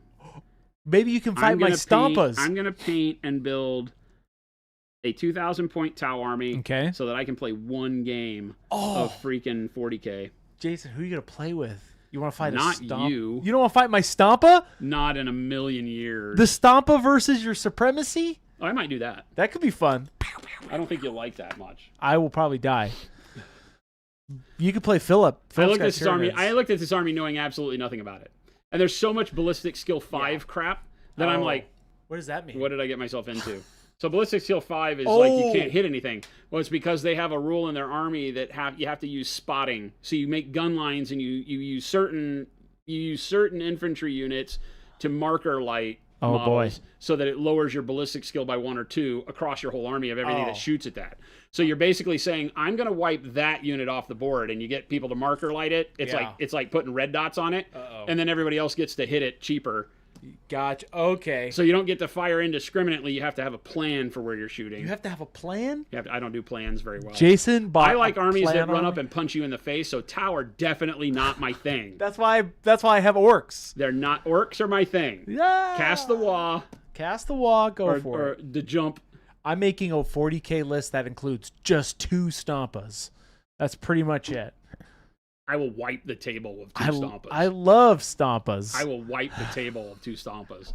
A couple Riptides, a Supremacy Suit, and a... what is the other big one? It's called a Manta. Storm Surge. Storm Surge? I have a Storm Surge, 2 Riptides, a Taunar Supremacy unit, 6 Crisis Suits, 2 Commanders, Farsight, Farsight. And then 2 infantry units. This is a Farsight, Philip. Commander Farsight. I don't know what close combat is. They have a couple of units that actually fight really well because they have 2-up saves and do a lot of damage with their like he's one of them. But there's not very many. Yeah. There's not very many. There's like one type of Crisis Suit unit, I think, that likes to get in there and mess it around, but... Roadside. Sounds like you're missing a bird in a Commander tree. Commander Farsight. I love that comment. Hey, you know what? Whatever gets you jazzed. That's the moral of this story. Find a model you like and paint it. I don't really plan on playing a whole lot of MCP, I'll be honest. But I wanted to paint those Sentinels so bad. I painted up Thanos' warband. Yep. And I had an absolute blast running that warband in that game and just having an absolute blast with it for a few months. And then when I was tired of playing Thanos, I was kind of done. Yeah, that's probably how I didn't find another unit that made sense to me, like Spider Foes and stuff. Yeah. At the time, Eamon worked for us, and Eamon was a big Venom fan. Yeah. So he had everything Venom, Spider Foes, and all that stuff, and it was really cool. But yeah, I don't have a lot of the Marvel stuff that I was super into. I did have Thor and the Asgardians. That was fun. I didn't get to paint them all up like I wanted to. Yeah, I think I played the game once with Jordan and Gabe, and it's fun. It's a fun game. It's a great game. And the Sentinels really got me into it. See, that's the thing. I think the Sentinels would be a thing that would get me to play the game. They are kind of like this. They kind of look like this. Yeah. The thing that I have as an issue, though, is that I will, more often than not, play one army into the dirt. Yeah. Because it's my favorite, because I'm just such a rule of cool guy. So I'll play one army into the dirt until the repetitive mechanics of a game become abusive to me. That's kind of how I feel. When you play an army to the point that you can do it on autopilot, you don't even care who your opponent is. You just know what you're going to do on turn 1, 2, and 3. Yeah. That's when I have to find a new army. Honestly. Or another game for a minute. That's why it gets old. I also love that, though, about the Gargants, even though I haven't played Age of Sigmar in a while. Well, because you don't have to think as much, right? No. You love it because you're like, here's what I do. And the enemy knows that too, right? So it is what it is. Like, it's the impending doom. You have to deal with it, which is... Well, that was like that orc army I built. Yeah. Oh, yes. It's here we're coming at you. And yeah, this is my orc army. You know exactly what it does. I telegraph it, and I'm like, if you can stop it, you win. If you can't, I win. It's really simple math. Yeah. Nice. Super duper. Okay. We have Casual League that's starting this week. You guys could join in. Guildborn, I'd be down to try that. Where is that? Is it at Gamers Guild? Is that here locally? Yeah. You have to let us know, Guildborn. Super Casual Dupa leagues for what? for MCP. Oh. Ryan loves MCP too. We'll have to play a game. Yeah, it's great fun. I like the objective play in MCP a lot, and the fact that you don't necessarily have to win the combat game if you can win the objective game. Like if you can be fast and grab objectives like Quicksilver and some of the models that are just built to not be fighters, they're just meant to absolutely wreck at getting objectives done, and then you have a couple of heavy hitters that can hold it down for them while they run around, then I think that's fun. But yeah, I really like the game. I played Thanos because I like to get up in people's faces and punch them to death. Super duper John, I'm about to paint some gory intestines on my orc model I've been working on. Okay, I've primed it red oxide. I was thinking of throwing a few coats of one-step purple, then moving into some pinks. Would this be a decent way to make it look fresh? For context, the orc is holding the upper half of a body. I think magenta is not pinks. So Okay. as long as you're like dark magenta, stuff like that, yes. I don't know if that's what you mean by pinks, then yeah. Yeah, magenta is a great color for intestines. Yeah, I'll have to give it a whirl. That horse that we did, this undead horse, the dark magenta. Oh, yeah. Paired with either now the special sauce is out, but the dark magenta to do all of the gut and intestine looking things that are there works great. More so than any red. Red tends to not look real. Yeah. Right? We think of blood, it's red because cartoons and whatever we see, movies and all that, but the magenta, I think, brings it to life in more of an irritated, like not right way. Yeah, and that works really well. It's almost like more of like a zombie feel when you do it this way, right? Could be, yeah. Or more realistic. Yeah. Danger. I love painting MCP. Really nice break from other stuff. Almost feel like painting historical models. Oh, it's great. Yeah, MCP is great for painting. That's exactly right, Danger. That's why I wanted to paint those guys so bad. Yeah, I was going to say the Sentinels and some of the new Sentinel guys that I don't even know. They come from a time of comics since I haven't paid attention to comics. Like I forget what it was, Alpha Sentinels or something, or Gamma, or I don't know. Yeah, I'm trying to look it up. I think the Omega Sentinels. Omega Sentinel, yeah. So some fun stuff that I just don't know about from the comic lore, but that the models look cool. I was like, ooh, that looks fun to paint. I'll show you guys. I'll put it in the work in progress. My Sentinels. I've been enjoying them. Super Duper John says, sweet, thanks. It's somewhere on the Whip channel. Now you've given me more an excuse to get the expert magenta. It's a Quidon magenta. It's the same. I mean, dark magenta is the same thing. Dark magenta is Queen of Credone. It's just in liquid form already. So if you have dark magenta, you already have. It's just not in the paste. Omega Sentinel, Bastion, and Nimrod. Okay. What is villain level painting, though? Double T? How do you mean? What does this mean? What is villain level painting? I don't know what you're talking about. Term I've never heard. You tell us, Double T. Something like the kids are throwing out there now. Villain level painting. Mwah, Hero level versus villain level. Oh, okay. Oh, I see. Now I see what you were saying. Trying to be a dad. Now I see what you're saying. Jesse, that's a dad joke. There's some characters in MCP that I can do, but it's more of a dedicated part of their kit. Like you hit me, so now I've got to take some steps closer to you and hit you back. Yeah? Yeah, okay. I loved the Thanos. I don't know how it plays now. Thanos is fun. I don't know how Thanos plays now. They probably have changed things. But Thanos was great because back in my time, you could have multiple of the Infinity Stones on him. Now I think you can only have one, maybe. They got wise to that. You could take one or two or however many you wanted and in your list, and they took the place of one of the characters. Well, you didn't care because I was only taking a very small list of Thanos' crew. And he had so many movement shenanigans. He could move like 3 things a turn. And that would include enemies and friends and himself. He could be like clear across the board. He wasn't the best fighter. He wasn't any slouch. Yeah. Thanos can still have 2, and you can still get all 10 characters now. Oh, okay. Adam Warlock can take 2 as well. Okay, interesting. But like they have movement shenanigans where you can literally the I forget which ones it were, the power gem or whatever it was, and you could move an enemy closer and move your person closer and then activate your person and then get to absolutely wipe a character out before, while the other player just got to kind of not interact. It had some feels bads to it. So I understand why they changed it, because he was very untouchable. He could move up to the middle of the board, grab your most important person, put him in threat range, and then allow the other guy to threat before you could move them. Got you. Okay, Thanos also has an ultimate encounter where he's using all 6. Oh, that's the boss fight. That's the AI boss fight one. That actually could be really fun. Mm-hmm. Yeah, I forgot he came out as an ultimate encounter like Mephisto did and all that stuff. Because he had that big diorama piece, the throne on his asteroid that he was in. Yep. Very interesting.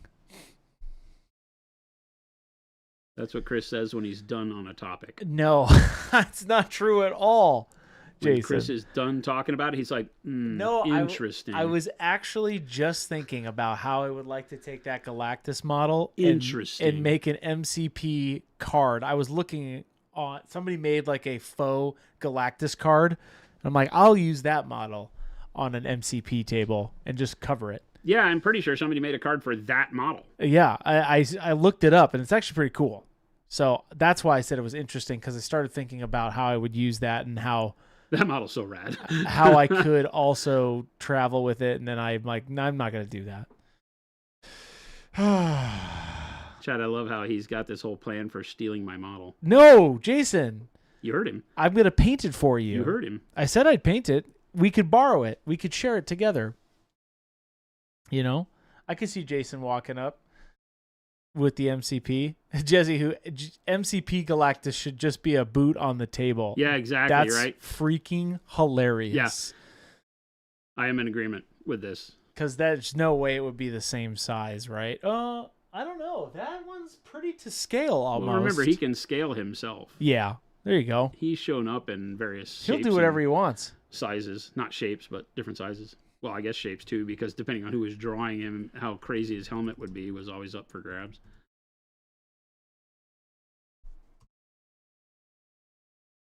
Linus Rex Studio said he's sitting right behind me.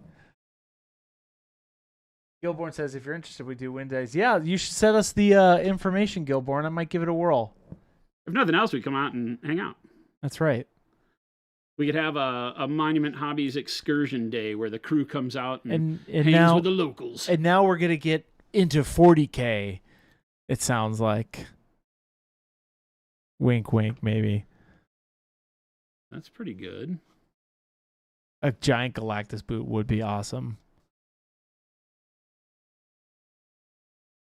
If you're into that kind of thing, I don't know. You're definitely into that kind of thing. I don't think so. I don't play. Typically, when I build an army, it's a very Here we go. meta-driven. Here we go. It's very optimized, very good, very medium-sized models, very 32 millimeter base style kind of a deal.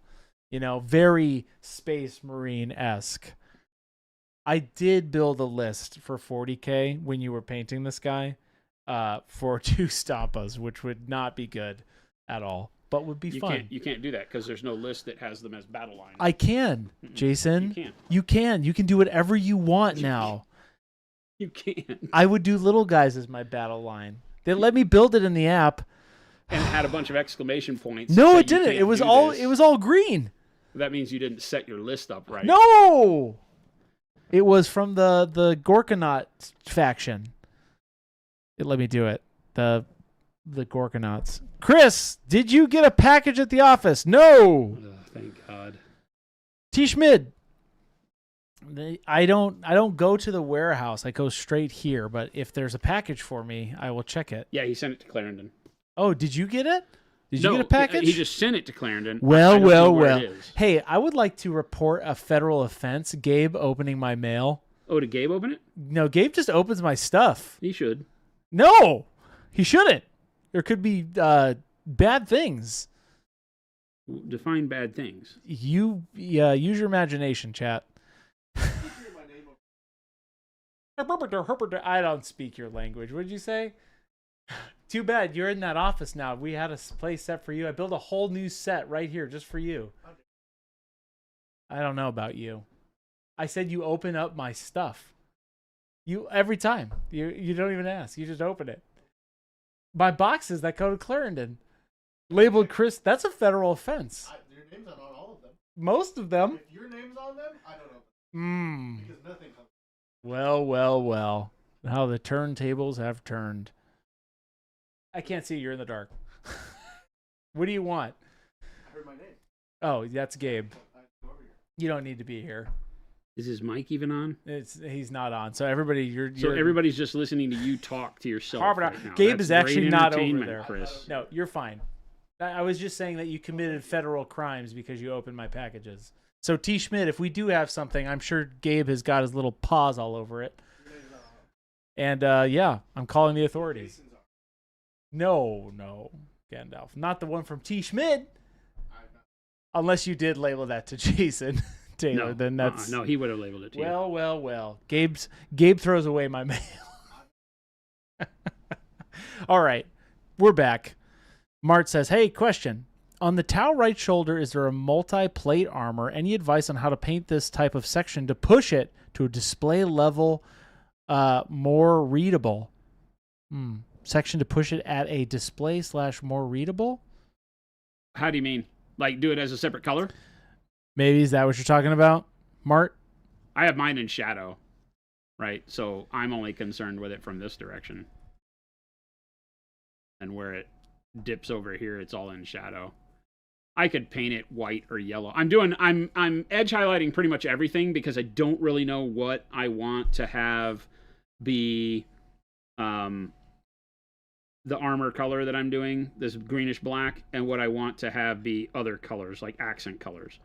So I will typically on a model start this way, where I can do all of the coloring in one way, and then make my decision on what needs to, get cooler or stand out more or different as I go. So that shoulder, if you were doing it in a display quality to stand out, I think a contrasting color would be really good, but it depends on what the color scheme for your whole Tau piece is. I'm going very monochromatic black. I'll have my colors be things like the ribbons here, the blade, his head, the actual, chicken leg parts and inner workings parts I'm going to redo, like the fan or the vents and all that kind of stuff, the exhaust on here. Like Jakari, they have a lot of this type of armor. Yeah.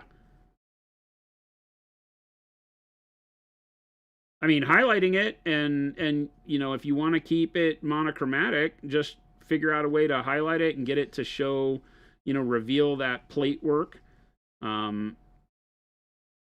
Is the easy answer. I mean, like what I'm doing here works great. You would just need to, if you're doing it for display quality, spend more time on it.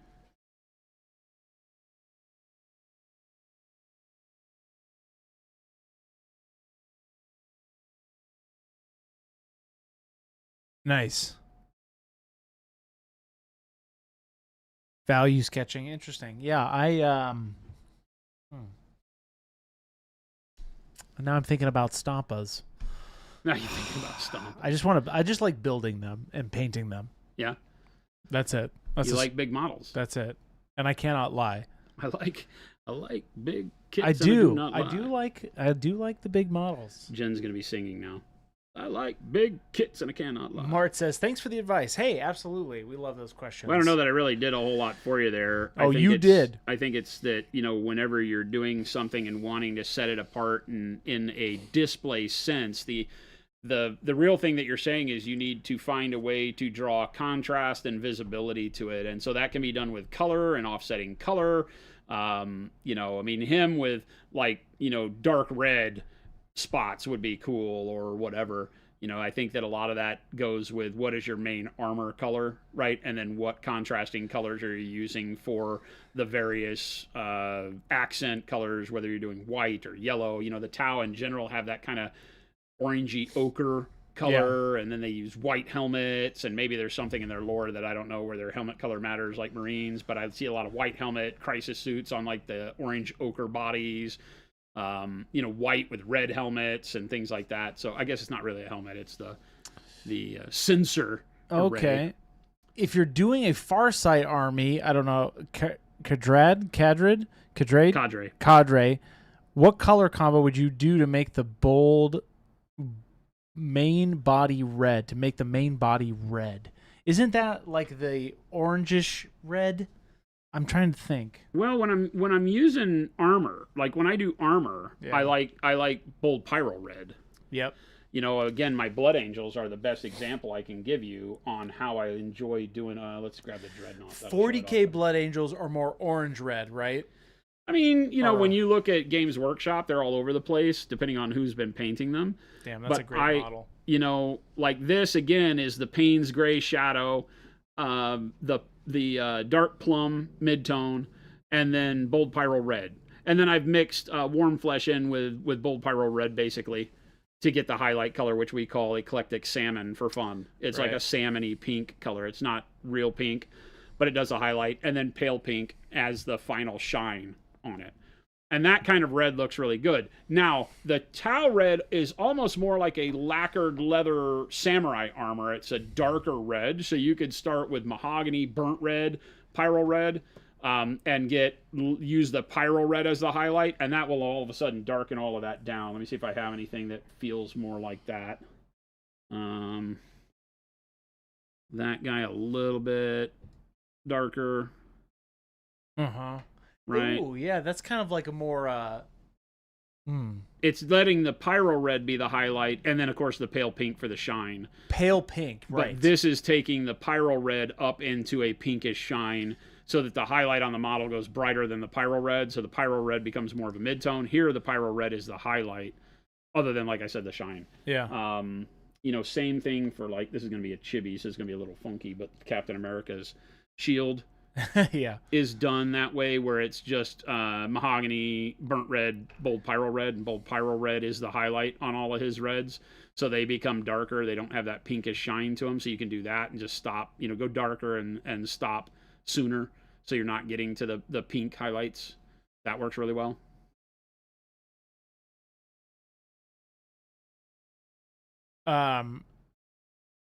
Red, green, blue Hex has a question, Jason. Sure.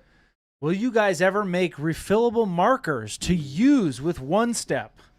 Probably not. You can buy them on Alibaba for like $5 for 20. So I would just go buy your refillable markers and nibs and then put one step in them. Red, black would be good. For me to do it, you would pay more for that pen than it's worth.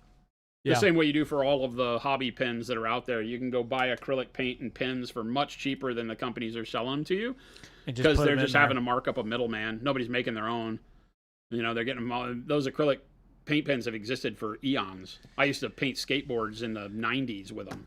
Yeah. So, Here we go. Thinking about entering a painting competition, at Gen Con. Awesome. It would be my first contest I've ever entered. Awesome. I am by no means good, but I think it would be fun to enter. Any suggestions of choice of model or techniques to use?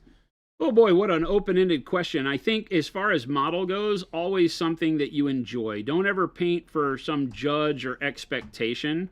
Paint what you want to paint. It's the problem that I have with like the manufacturer-specific painting competitions, is that what if you don't like Space Marines or 40K? Right. Or AOS. Are you going to go enter Golden Demon and paint a model you don't care about just to win a trophy? Some people do. Yeah. And that's great. I think that you paint better when you pick something that really means something to you, has a value beyond the award that it gets you. Yeah. So I'm always going to say rule of cool. That's why we have the MAA. Yeah, pick a model that you love. Gen Con is like that. Gen Con is an open format, so you can pick whatever model you like, so you're in a good spot there. So just pick something you love. Do you have a particular model that you're fond of, a particular type of model, style-wise, or something that you really dig? Yeah. Because I think that at that point in time, you kind of answer your own question. If you have something right now that's at top of mind that you're like, oh, you know what I want to paint? How would you fill in the blank there? Yeah. If I were to say, hey, what model do you want to paint right now? The answer is the model you should paint. The model you should paint. That's right. I have so many models that I'm so psyched to paint, and so it's always an easy question for me. Well, I guess not, because I got to pick one. But that's the hard part. Yeah, the hard part is picking one of the models you love. And then it's like, okay, well, what do you think? If you're at that point where you're like, okay, I have like 10 models I really want to paint, and this is going to be my first competition, then I think, again, just pick the one that you feel like is going to be in the one that excites you the most for putting a brush to plastic. Greeted from Mars. Greetings, neighbors. Hey, welcome. A lot of good info.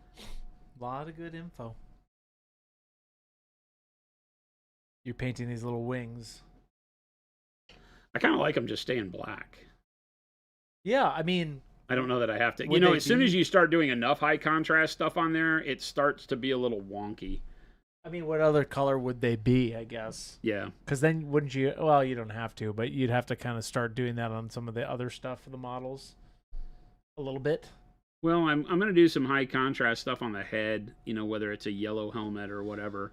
Yeah. But I think the yellow helmet idea is pretty cool. That yellow came out dope. It looks great with white.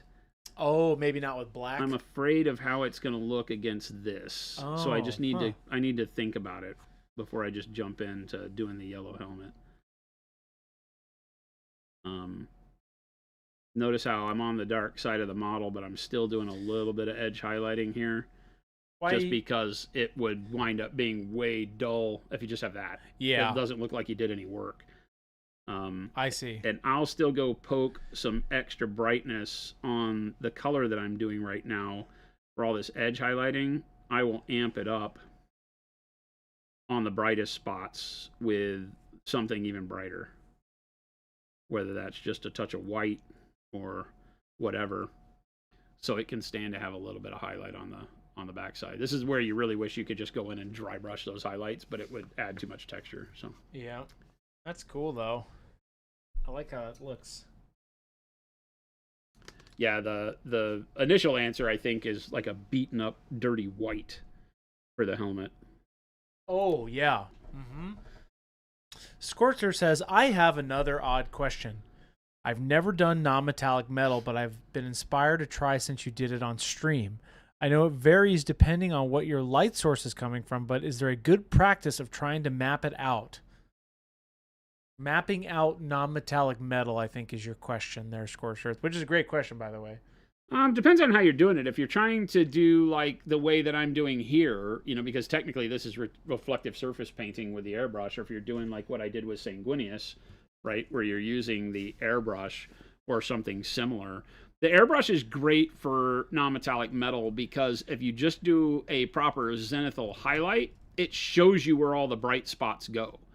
And then you just go in and you accent those bright spots, right? So like when I zenithal highlighted this model and I shot the bright color down on that leg, right? Yeah. Zoom in close. Yep. You know, when we were shooting the bright color down, it hit the top of the calf and the heel. And then it left everything else dark down on that foot. And so then you just get in, then I just got in close because the zenithal highlight shows you where light is going to be. It shows you where bright spots and dark spots are going to be. And then you just go in and build off of those, right? So if you zenithal prime and it hits a little bit of white on the end of the thigh and top of the knee there, then you just go in and brighten those up and leave the other areas around them, you know, untouched. And so it kind of already sets it up for you. That's the easy way. If you're doing it all by hand, then I think it's really kind of similar. If you can set up a zenithal and then you're painting it by hand rather than airbrushing and doing all the detail work with airbrush, then you just go in and again use that zenithal highlight area to build up your sketch of your brightness and darkness. And then go in like this. We got easy. This was just airbrush, and then it was put a wash over the airbrush, and then go in and highlight everything. It's a million miles of scroll highlighting and things like that. So it's a lot of work. You spend a lot of time there, but you get a really good outcome for it. And like that's why I say to call this wish.com non-metallic metal is a little unfair because it looks really good, but it isn't the same good as if you had dialed it all in by hand with specific like cylindrical reflections of light and like the ground color and all the other stuff that would go on here. You could do a lot more to really bring it even more alive. But this is a great start, and it will get you pretty far down the road for doing your first non-metallic metal and really feeling proud of it. Because there's nothing wrong with this at all. You could paint a whole army like this and win, at your local tournament for your paint job. But other than just doing that, I always tell people to Google steel sphere, steel rod, steel cone, steel pyramid, steel cube, right? And steel cylinder, right? So if you Google those 6, click that, Google those 6, and you will find inside of like industrial hardware catalogs and all sorts of stuff these images of how those different shapes reflect light. Every model you paint is just a combination of all those shapes. So if you can wrap your head around that and know that, okay, a humanoid figure, right, is simply a combination of a sphere at the top of the head, right? A little bit of a pyramid coming down to the chin, cylinders for the legs and arms, cylinders for fingers with little spheres in between, sphere at the knee and the elbow, right? The chest is kind of a culmination of semi-spherical and cylindrical shapes for the chest and the torso.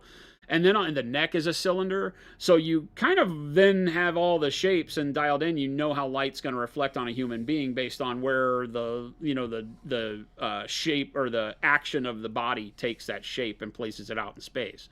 So if you learn to how all of those fundamental shapes reflect light, you're well on your way of being able to set up. Like the sphere of this shoulder will do a little radial highlight. So I pulled all the highlight into a little circular spot there with a little bright dot in the middle of it, right? So I glaze a little circle in there and then a dot. Whereas all of these other shapes are basically just hard lined edges or across the cylinder of the neck, just kind of a vertical line, right? So you learn all those shapes, you learn how light reflects on them, and then all of a sudden you're off to the races. You're like, okay, now every model is a combination of all those shapes, and I know when I see a cube, I know how to highlight a face of a cube when it's facing the light and away from the light. And then you just paint that part of the model. Like this is a cube surface, his arm. Yeah. All this square armor are cube faces, right? And then cylinders and spheres and cones and rods and all that stuff. So you're there, and you just have to take the time to commit all that to memory and action, and then you can repeat it consistently. Nice. The going back to red, green, blue, do you ever take any supplements for mental clarity and focus? Sometimes I struggle with mini painting at the end of the day and get tired at about 45 minutes. No, I don't.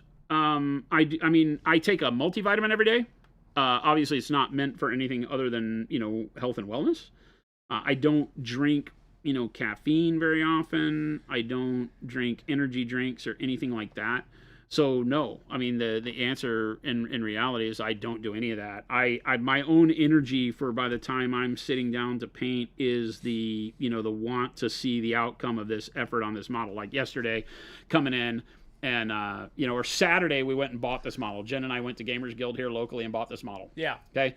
Then Sunday, I built this model. And then yesterday I painted this model. Right. Right. And so that each of those days, I said to myself, I'm going to section off a part of this day to not just sit here on my butt playing video games or on the computer. Let's go do something. So Jen and I went up, ate Cheeto Bandito, and went to Gamers Guild and bought some models. Yeah. Simple task. That was my hobby for the day. Get in there. I bought a Devilfish, a Hammerhead, this guy, and Shadow Sun. Yeah. Right? So 2 crisis suits, the things that weren't in the army that I bought. Because the army I bought is all battle suits. Right. And so I bought the vehicles and the stuff that I needed for that. And then, and that was my time. That was my hobby time. I just said, okay, that's what I'm going to do. We went out to eat. We spent some time on the road, bought the models, checked out Gamers Guild, all that stuff, and then came home, and then I played video games. Whatever. Then on Sunday, same thing. I just said, okay, I need to do some hobby. I need to build this model if I want to paint it on stream. Yeah. Right? And I only have 3 days to paint this week because I leave on Wednesday. So I needed to get it built. I didn't want to build it on stream, which is good because I cursed a lot. And it went together pretty well, except for the things like where I didn't want to do the fins of the fan pack and all that stuff. But and so I said, okay, so I built the model on Sunday, got it out of the way. It took me, I don't know, way longer than it should have because I hate building models. It probably took me 2 hours, hour and a half, 2 hours. So got it built, set it down, and turned the lights off in my studio. I was like, that's it, done. Done. I didn't say, oh, I should keep forcing myself to build Shadow Sun, or I should go ahead and build a devilfish while I'm here. I already got the crap out. No, I was like, that's it. That was my goal. So for me, setting goals helps a lot. The stream is a goal. I'm going to come here and spend 2 hours with my best friends on the internet and sling some paint. I don't know what's going to happen. We just talk about it. We freeform it. You guys ask questions. I have answers. We tell fart jokes. Chris makes noises and does his, yeah, see? And then and we have a good time, but that's my goal. And so there are times where at 4 o'clock I'm like, hey, can we keep going, because I'm really in a zone. Yeah. But if I'm not finding that zone, it's fine. I was here, we painted for 2 hours, done. Right. So I did that. I built the model, and then yesterday and it was only at like 4:30 yesterday that I finally was like, oh, no, that's not true. Earlier in the day, I did all the base coating. And then later last night, I said, I want to get it filtered and see if my color works so that I can then have it ready to go and dive into on stream tomorrow. And so I came up here and did the filter from like 4:30 to 6:30. Yeah. Right. Talking to my mom on the phone. So I did dual work that time. But again, it's just setting those limits and saying, okay, for the next 2 hours, I'm going to do this thing. Yeah. And having the thing you're going to do be known, like I'm going to work on this model. I'm going to build this thing. I'm going to base coat this thing. Sometimes I just say, I'm going to prime these models. Yeah. And I put primer on them. And if I haven't found any energy during the priming to take it further, I'm done. I turn the lights off. Yep. That's fine. I think it really is a lot of having that responsibility built into you that says, you know what, this is what I'm going to do. And always be willing to say, if I catch a little bit of energy, boom, I'm off to the races. I might be doing it all night long. Yeah. I could have technically stayed and painted a lot more because I was having so much fun painting him last night, but my call with my mom was done and Jen was making dinner. So I went home and had dinner with Jen, and I was in that time period where I had promised Jen I'll be home in a period of time. So I was kind of locked in. Yeah. But I think that's the way it works. It's always just, nice. Just seeing this in grayscale looks good.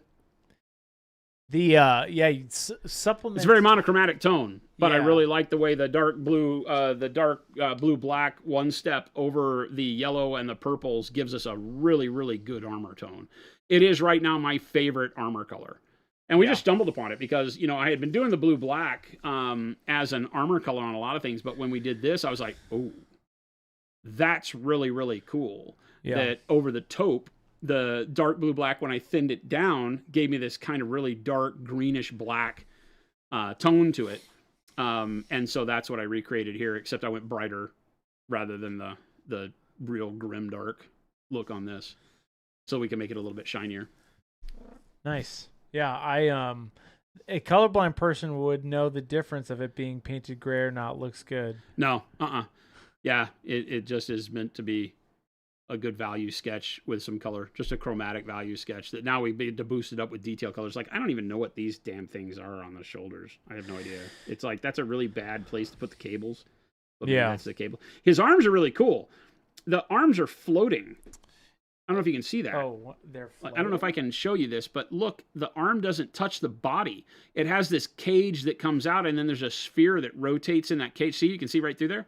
Oh, interesting. The arm doesn't touch the body. It just floats in this circular thing, and then there's a cable. So you can imagine these arms just rotating like a doll's arms out there, really wild. Yeah. You can see over here, right? There's just a big gap between the body and the arm. It's a pretty funky design. Scorcher says, thanks again for the help. I'm waiting. I wanted to try stuff. I'm uncomfortable so I can grow as a painter. Yeah. Awesome. There you go. 100%. When you use one step, when you do use one step, and when do you use Pro Acryl Transparents?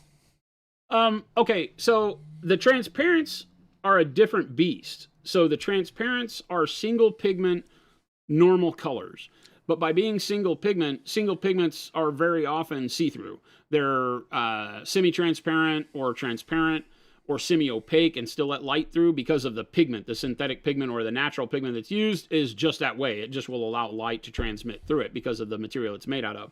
So a lot of pigments are see-through.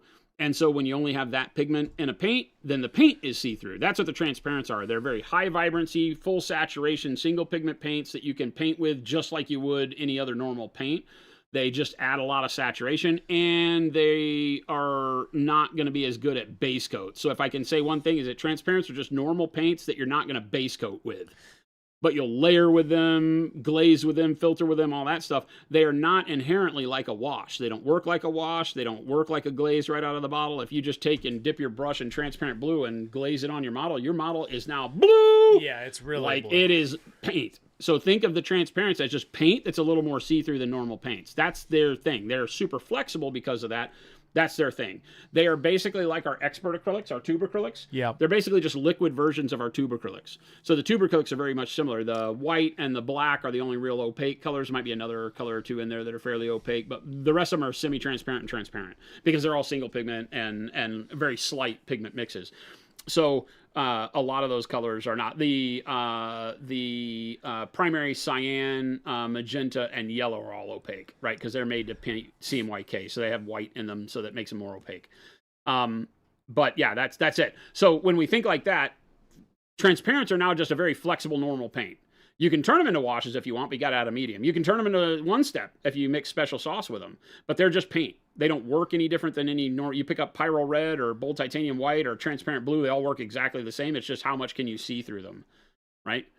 So when you think of it like that, that's the way the transparents are meant to be working. They're very flexible, but they don't just automatically do what one step does. If you thin them down, they can do some of that. But you would now want to use special sauce. So with the introduction of the special sauce medium, now the transparent paints are even more flexible because you can turn them into one-step paints at that full vibrancy, which is great. So one step is when I want to have something that already acts like a wash, right? Flows like a wash, acts like a wash, but has a higher tint strength, because a wash will not fully color your model. It will only slightly color the raised areas and put a lot of color in the low areas and shade your model. One step will fully color your model, right? So like airbrushing this model, I don't have my phone in here, but if I showed you the picture of this model, if you go look at our Discord, the picture of this model was very vibrant. I mean, here's what this model was painted with first. It was painted with royal purple, right, pale yellow, and white, right? So these were the colors that this model was until I put the one-step dark blue black on it. Right. So it went from this to this in one airbrush coat. So that's what one step does. Washes wouldn't do that. Transparents could do that through the airbrush. They act very similar through the airbrush. But one step has the power of doing that off of the brush as well. And so that's really when you use it, is when you want to do an all-over filter on your model and be able to just value sketch either with black and white like a zenithal highlight would do, or chromatic with like the purple and red that you just saw me with. So you're going to do that on that big model though, right? All of them. The whole army is going to be painted this way now. I think this just became the easiest way in the world to get a really, really ridiculously cool Tau army, because I'm thinking about doing like Martian earth on them, so red earth that really pulls the whole model away from the base, and gives it some high contrast. If I do like that burnt sienna or Nova orange kind of dry brush on the earth to give it that red Martian soil, that's what I plan on doing with these, because now I just have a really high contrast set of models. And it would be actually really cool. And then we find a way to pluck a little bit of color out in whites. And like I said, I'm going to do very vibrant blue on the energy part of things, like the eye socket little, camera and the headsets of the suits and stuff like that. Anywhere where they have lights on them will be like bright blue. That will be cool. Speaking of transparents, what color do you like to put under transparent white to do glow effects, such as plasma coils? What do I like to put under transparent white? I just do transparent white.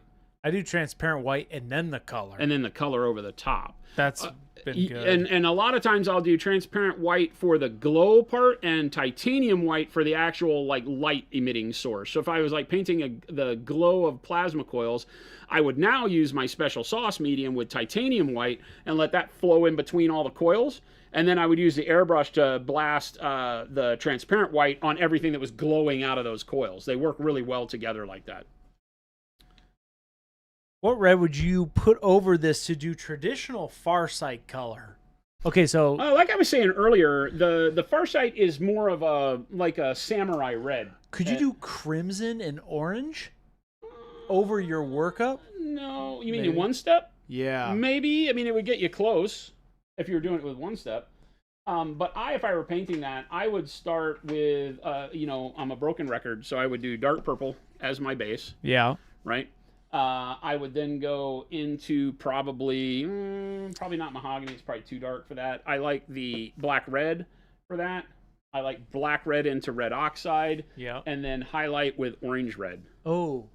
So that would keep that kind of really deep lacquered leather armor that you see, like, you know, the red samurai armor with. Yes. That would keep that, as opposed to bold pyro red, which bold pyro red is fire engine red. So it kind of brings it more into like that lipstick red, you know, kind of thing, or red dress kind of thing. So I think these are probably a better way to sell that. Yeah. Uh-huh. So that's what I would do for that kind of I don't have the box here, but I feel like that would be pretty good. I feel like we just did that work up on something. What was I painting? On the red? Yeah. What was I just painting that had that kind of red on it? I don't know. I forget. Was it, it was more like this guy's, it was like this red. Yeah. That's what this is this. That's exactly what that is. So I went more with the orange red and orange at the top. So you might stay away from the orange at the top because it does a little bit too much orange. But if you can look at like down here, that red is the way I would paint for like the normal Farsight. Then Ogre says, "Hey, this may be a silly question, but I'm gonna try to sound this out for you, Ogre. This may be a silly question, but when I start with my gray over the dark blue for my white scars, do I shoot the gray from the top down so that the blue shows in the shadow areas?" Yeah. Mm-hmm. Yep. Yeah, typically whenever you're doing that, you treat it like a zenithal highlight. You may need to get in because whenever we do a zenithal highlight, we're trying to recreate the idea of light on the model, okay? So you do something like this, and it's, of course, dark where the paint can't reach because the model blocks the paint from getting it. This is just done with rattle can black and white, right? So it gives you a good value sketch, we call this. You get gray in the areas where the white can't quite reach, but it just kind of gets there. So you get white at the top, gray in the middle, black underneath. So that's a value sketch. So if you were painting white scars and you wanted to do it with the airbrush and you wanted to start with like dark gray blue or whatever dark blue you're using first and then start working grays on top of it, you do this same approach, but because you're doing it for color, not just light, you might find yourself, like I always say, just aim the white from up here. Don't ever aim the white like at this angle because you'll get rid of shadows. But you might with the airbrush have to, like if you have a, you know, like, let me see if I can find a good Space Marine. Right, let's take like this guy. Yeah, well, I mean, let's just take like the Wolf Guard and stuff have a lot of shields. So let's just take somebody like this, right? If we took this guy, and I know it's hard because he's red, but if we were to zenithal prime, you did gray over blue, you might wind up with way too much blue because the arm blocking the thigh. And so you might have to rotate the model and get a little gray down there just so you pull the whole color together because you're not just trying to do light, you're also doing it for the color that it is. So that's the only thing I say is make sure that you're not just leaving areas in total blue that don't make sense, like the darkest shadows only. And that's it. That's all you gotta do. And then when you go to your brighter gray, you just do less of each surface, but from the same angle you applied your gray. Jason, you know those geisha models? Yeah. Really quick. Huh? Why would somebody zenithal highlight in the first place? It does the heavy lifting for you. It tells you where all of your bright colors, midtones, and dark colors need to go. It turns every model into a paint by numbers kit. Because even a beginning painter now, if you can spend, you know, a couple of days getting good at zenithal priming your model just with rattle can, it doesn't have to be beautiful. It just has to be functional. It has to show you where, if this model were out in the sun and you took a black and white photo, it needs to recreate what that looks like. And that's what it's done. You have a little bit of shading down the course of the front of the dress because her instrument and arms are shadowing that.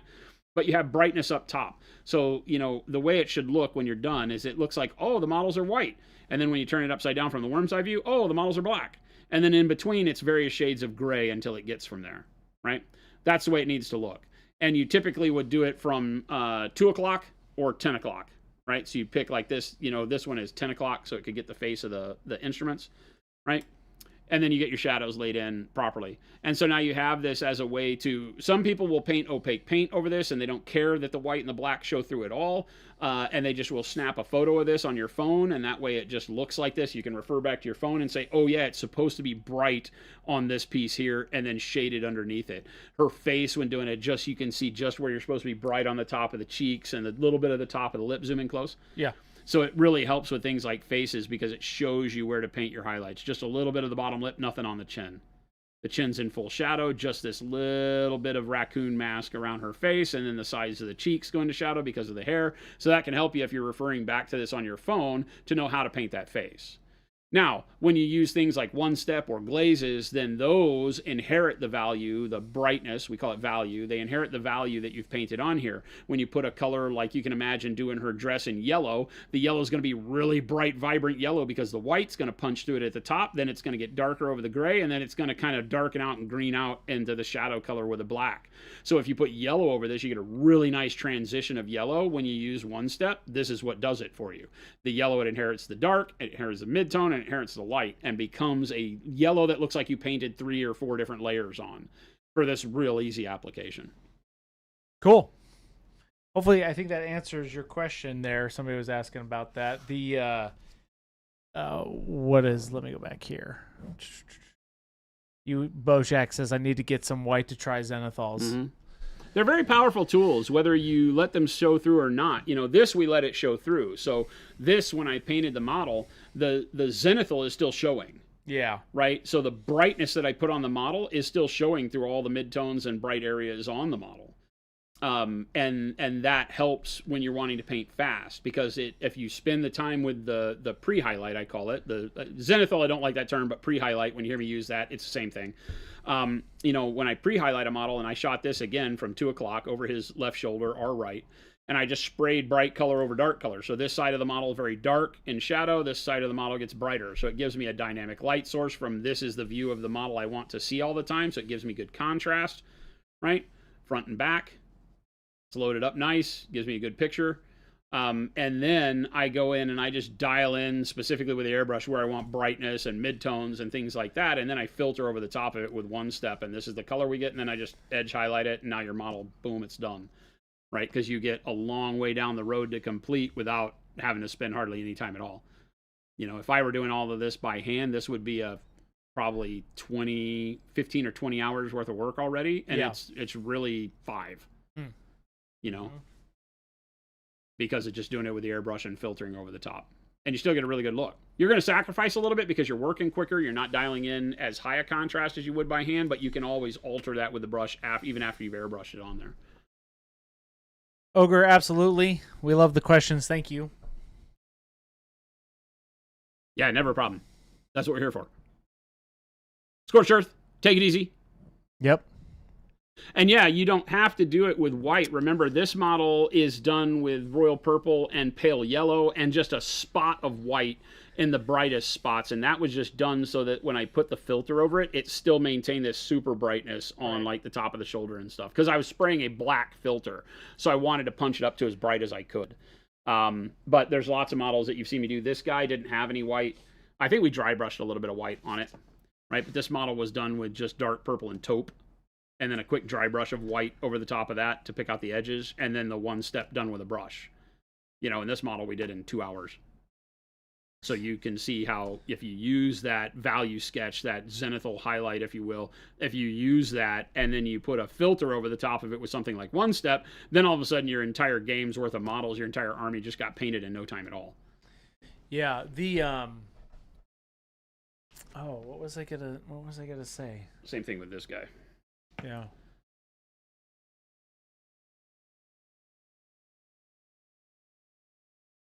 Beef Berkey, absolutely.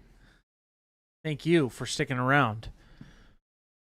Oh, this is what I was going to ask. Your dark blue through the airbrush on this, the dark blue one step. Mm-hmm, dark blue black. Was it, dark blue black. Was it You didn't thin it? You didn't do any water? Thinned about 50-50. Okay, gotcha. Yeah, this was thinned 50-50 with special sauce and water. Okay, special sauce and water, 50-50. Got it. Yeah, I didn't want it to be very high intensity. I really wanted the yellow to be able to give us that sea green look. Yeah. Because the blue and the yellow the blue, black, and the yellow really work well here to give us that seafoam green feeling, but super dark. It's dark sea bend. Yeah. Right? It basically made this into a dark sea bend filter. Look at that. Yeah, it's very close. Right? If not exact, almost. Yeah, like I said, in set 2 of One Step, you get a dark sea bend filter. Nice. Because of how much I love this, so I'm just going to make the color because it literally is that good. It's like something that I will use all the time. Yeah. It's another way to do blacks or whatever, but if you could just do it over black and white, then it becomes an important tool for everybody because it's not as easy for everybody to see the undercoat colors and what's going to happen when I put a color on top. That doesn't just happen for everybody visually. So this one I think is important enough to just make one that it works like this. So, Grease Monkey, I would start with our video. We have 5 videos for you to get started with One Step, so go check out. I will link you that. Great segue. Okay, Shorts, it's 2-step, not second step. 2-step. Here you go. If you check out the page at the bottom, you'll see a carousel with all of those videos on there. That will show you exactly where to start. And then there's been a bunch of other ones that have come out as well, but we put those out just to give you guys the clarity from our end on how to get started. Oh, literally, I would do, this was even thinned down a little bit, but this would be great for 30K Dark Angels. This is basically how I painted all my 30K Dark Angels, but it took me a lot more effort. Like, I was really bummed when initially when I painted this guy and got this effect just instantaneously. Like, this was 15 minutes in, the model looked like this.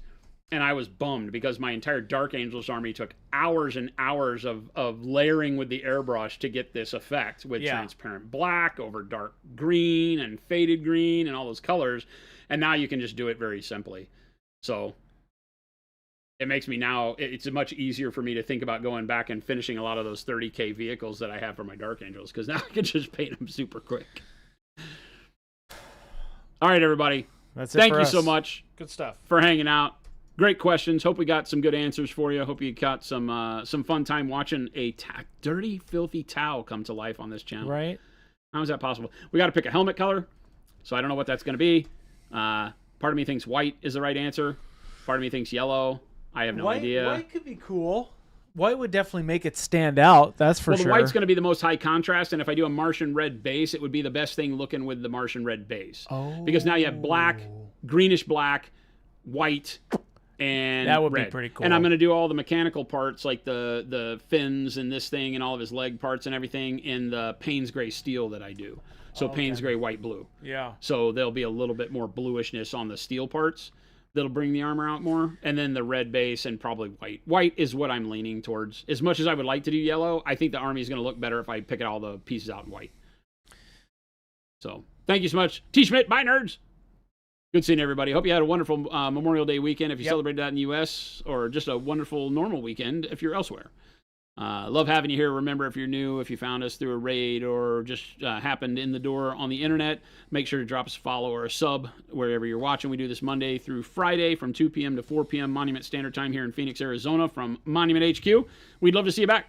So sign up for the alerts, join our Discord, follow all the links that Chris put up in chat there. We'd love to have you as part of the family. Thanks for joining us. Make sure to check out monumenthobbies.com and monumenthobbies.eu. That's where we sell our wares, Pro Acryl, paints, Pro Series brushes, go bags, everything you can imagine for your hobby experience. Help you help yourself and support us at the same time. So thanks so much for keeping the dream alive around here. Mucho apreciado. Black Wolf, what's going on?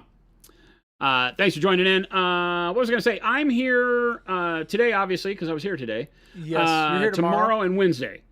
No, tomorrow's Wednesday. Oh, tomorrow's only Wednesday. Oh, that's right. Tomorrow's Wednesday. Yeah, tomorrow's Wednesday because it's a long weekend. Yes. So tomorrow's Wednesday. So I'm here tomorrow. We'll do some more work on our towel guy, and then I'm gone. And then Jordan and I are going to be here Thursday for some StarCraft painting. And then I'm hopefully back on Tuesday, but there won't be a stream on Friday this week because Jen is not going to solo stream. Yeah. And I'm gone to Contrast in Poland. So if you're watching us from Europe and you're going to the Contrast show, make sure to stop by and say hello and hang out. Also, Kyle's going to be in UK Kyle Games will Expo. be at UK Games Expo. So Kyle, our sales director, will be over at UKGE. If you're going there this weekend, make sure to stop by and see him. He'll be at the Wayland booth, and the Color Forge booth, and maybe some at the Element booth. So he'll be wandering around. But make sure to tell Kyle hello and ask for a hug. And also, yes, Mally will also be in Open Day Lost, I think, That's as well. Crazy. Yeah. We're at 3 shows over in Europe. Is that in Paris? I think so. I have to double check, but it's the French. It's a French show. I'm trying to remember we have where a show in France, a show in England, and a show in Poland this weekend.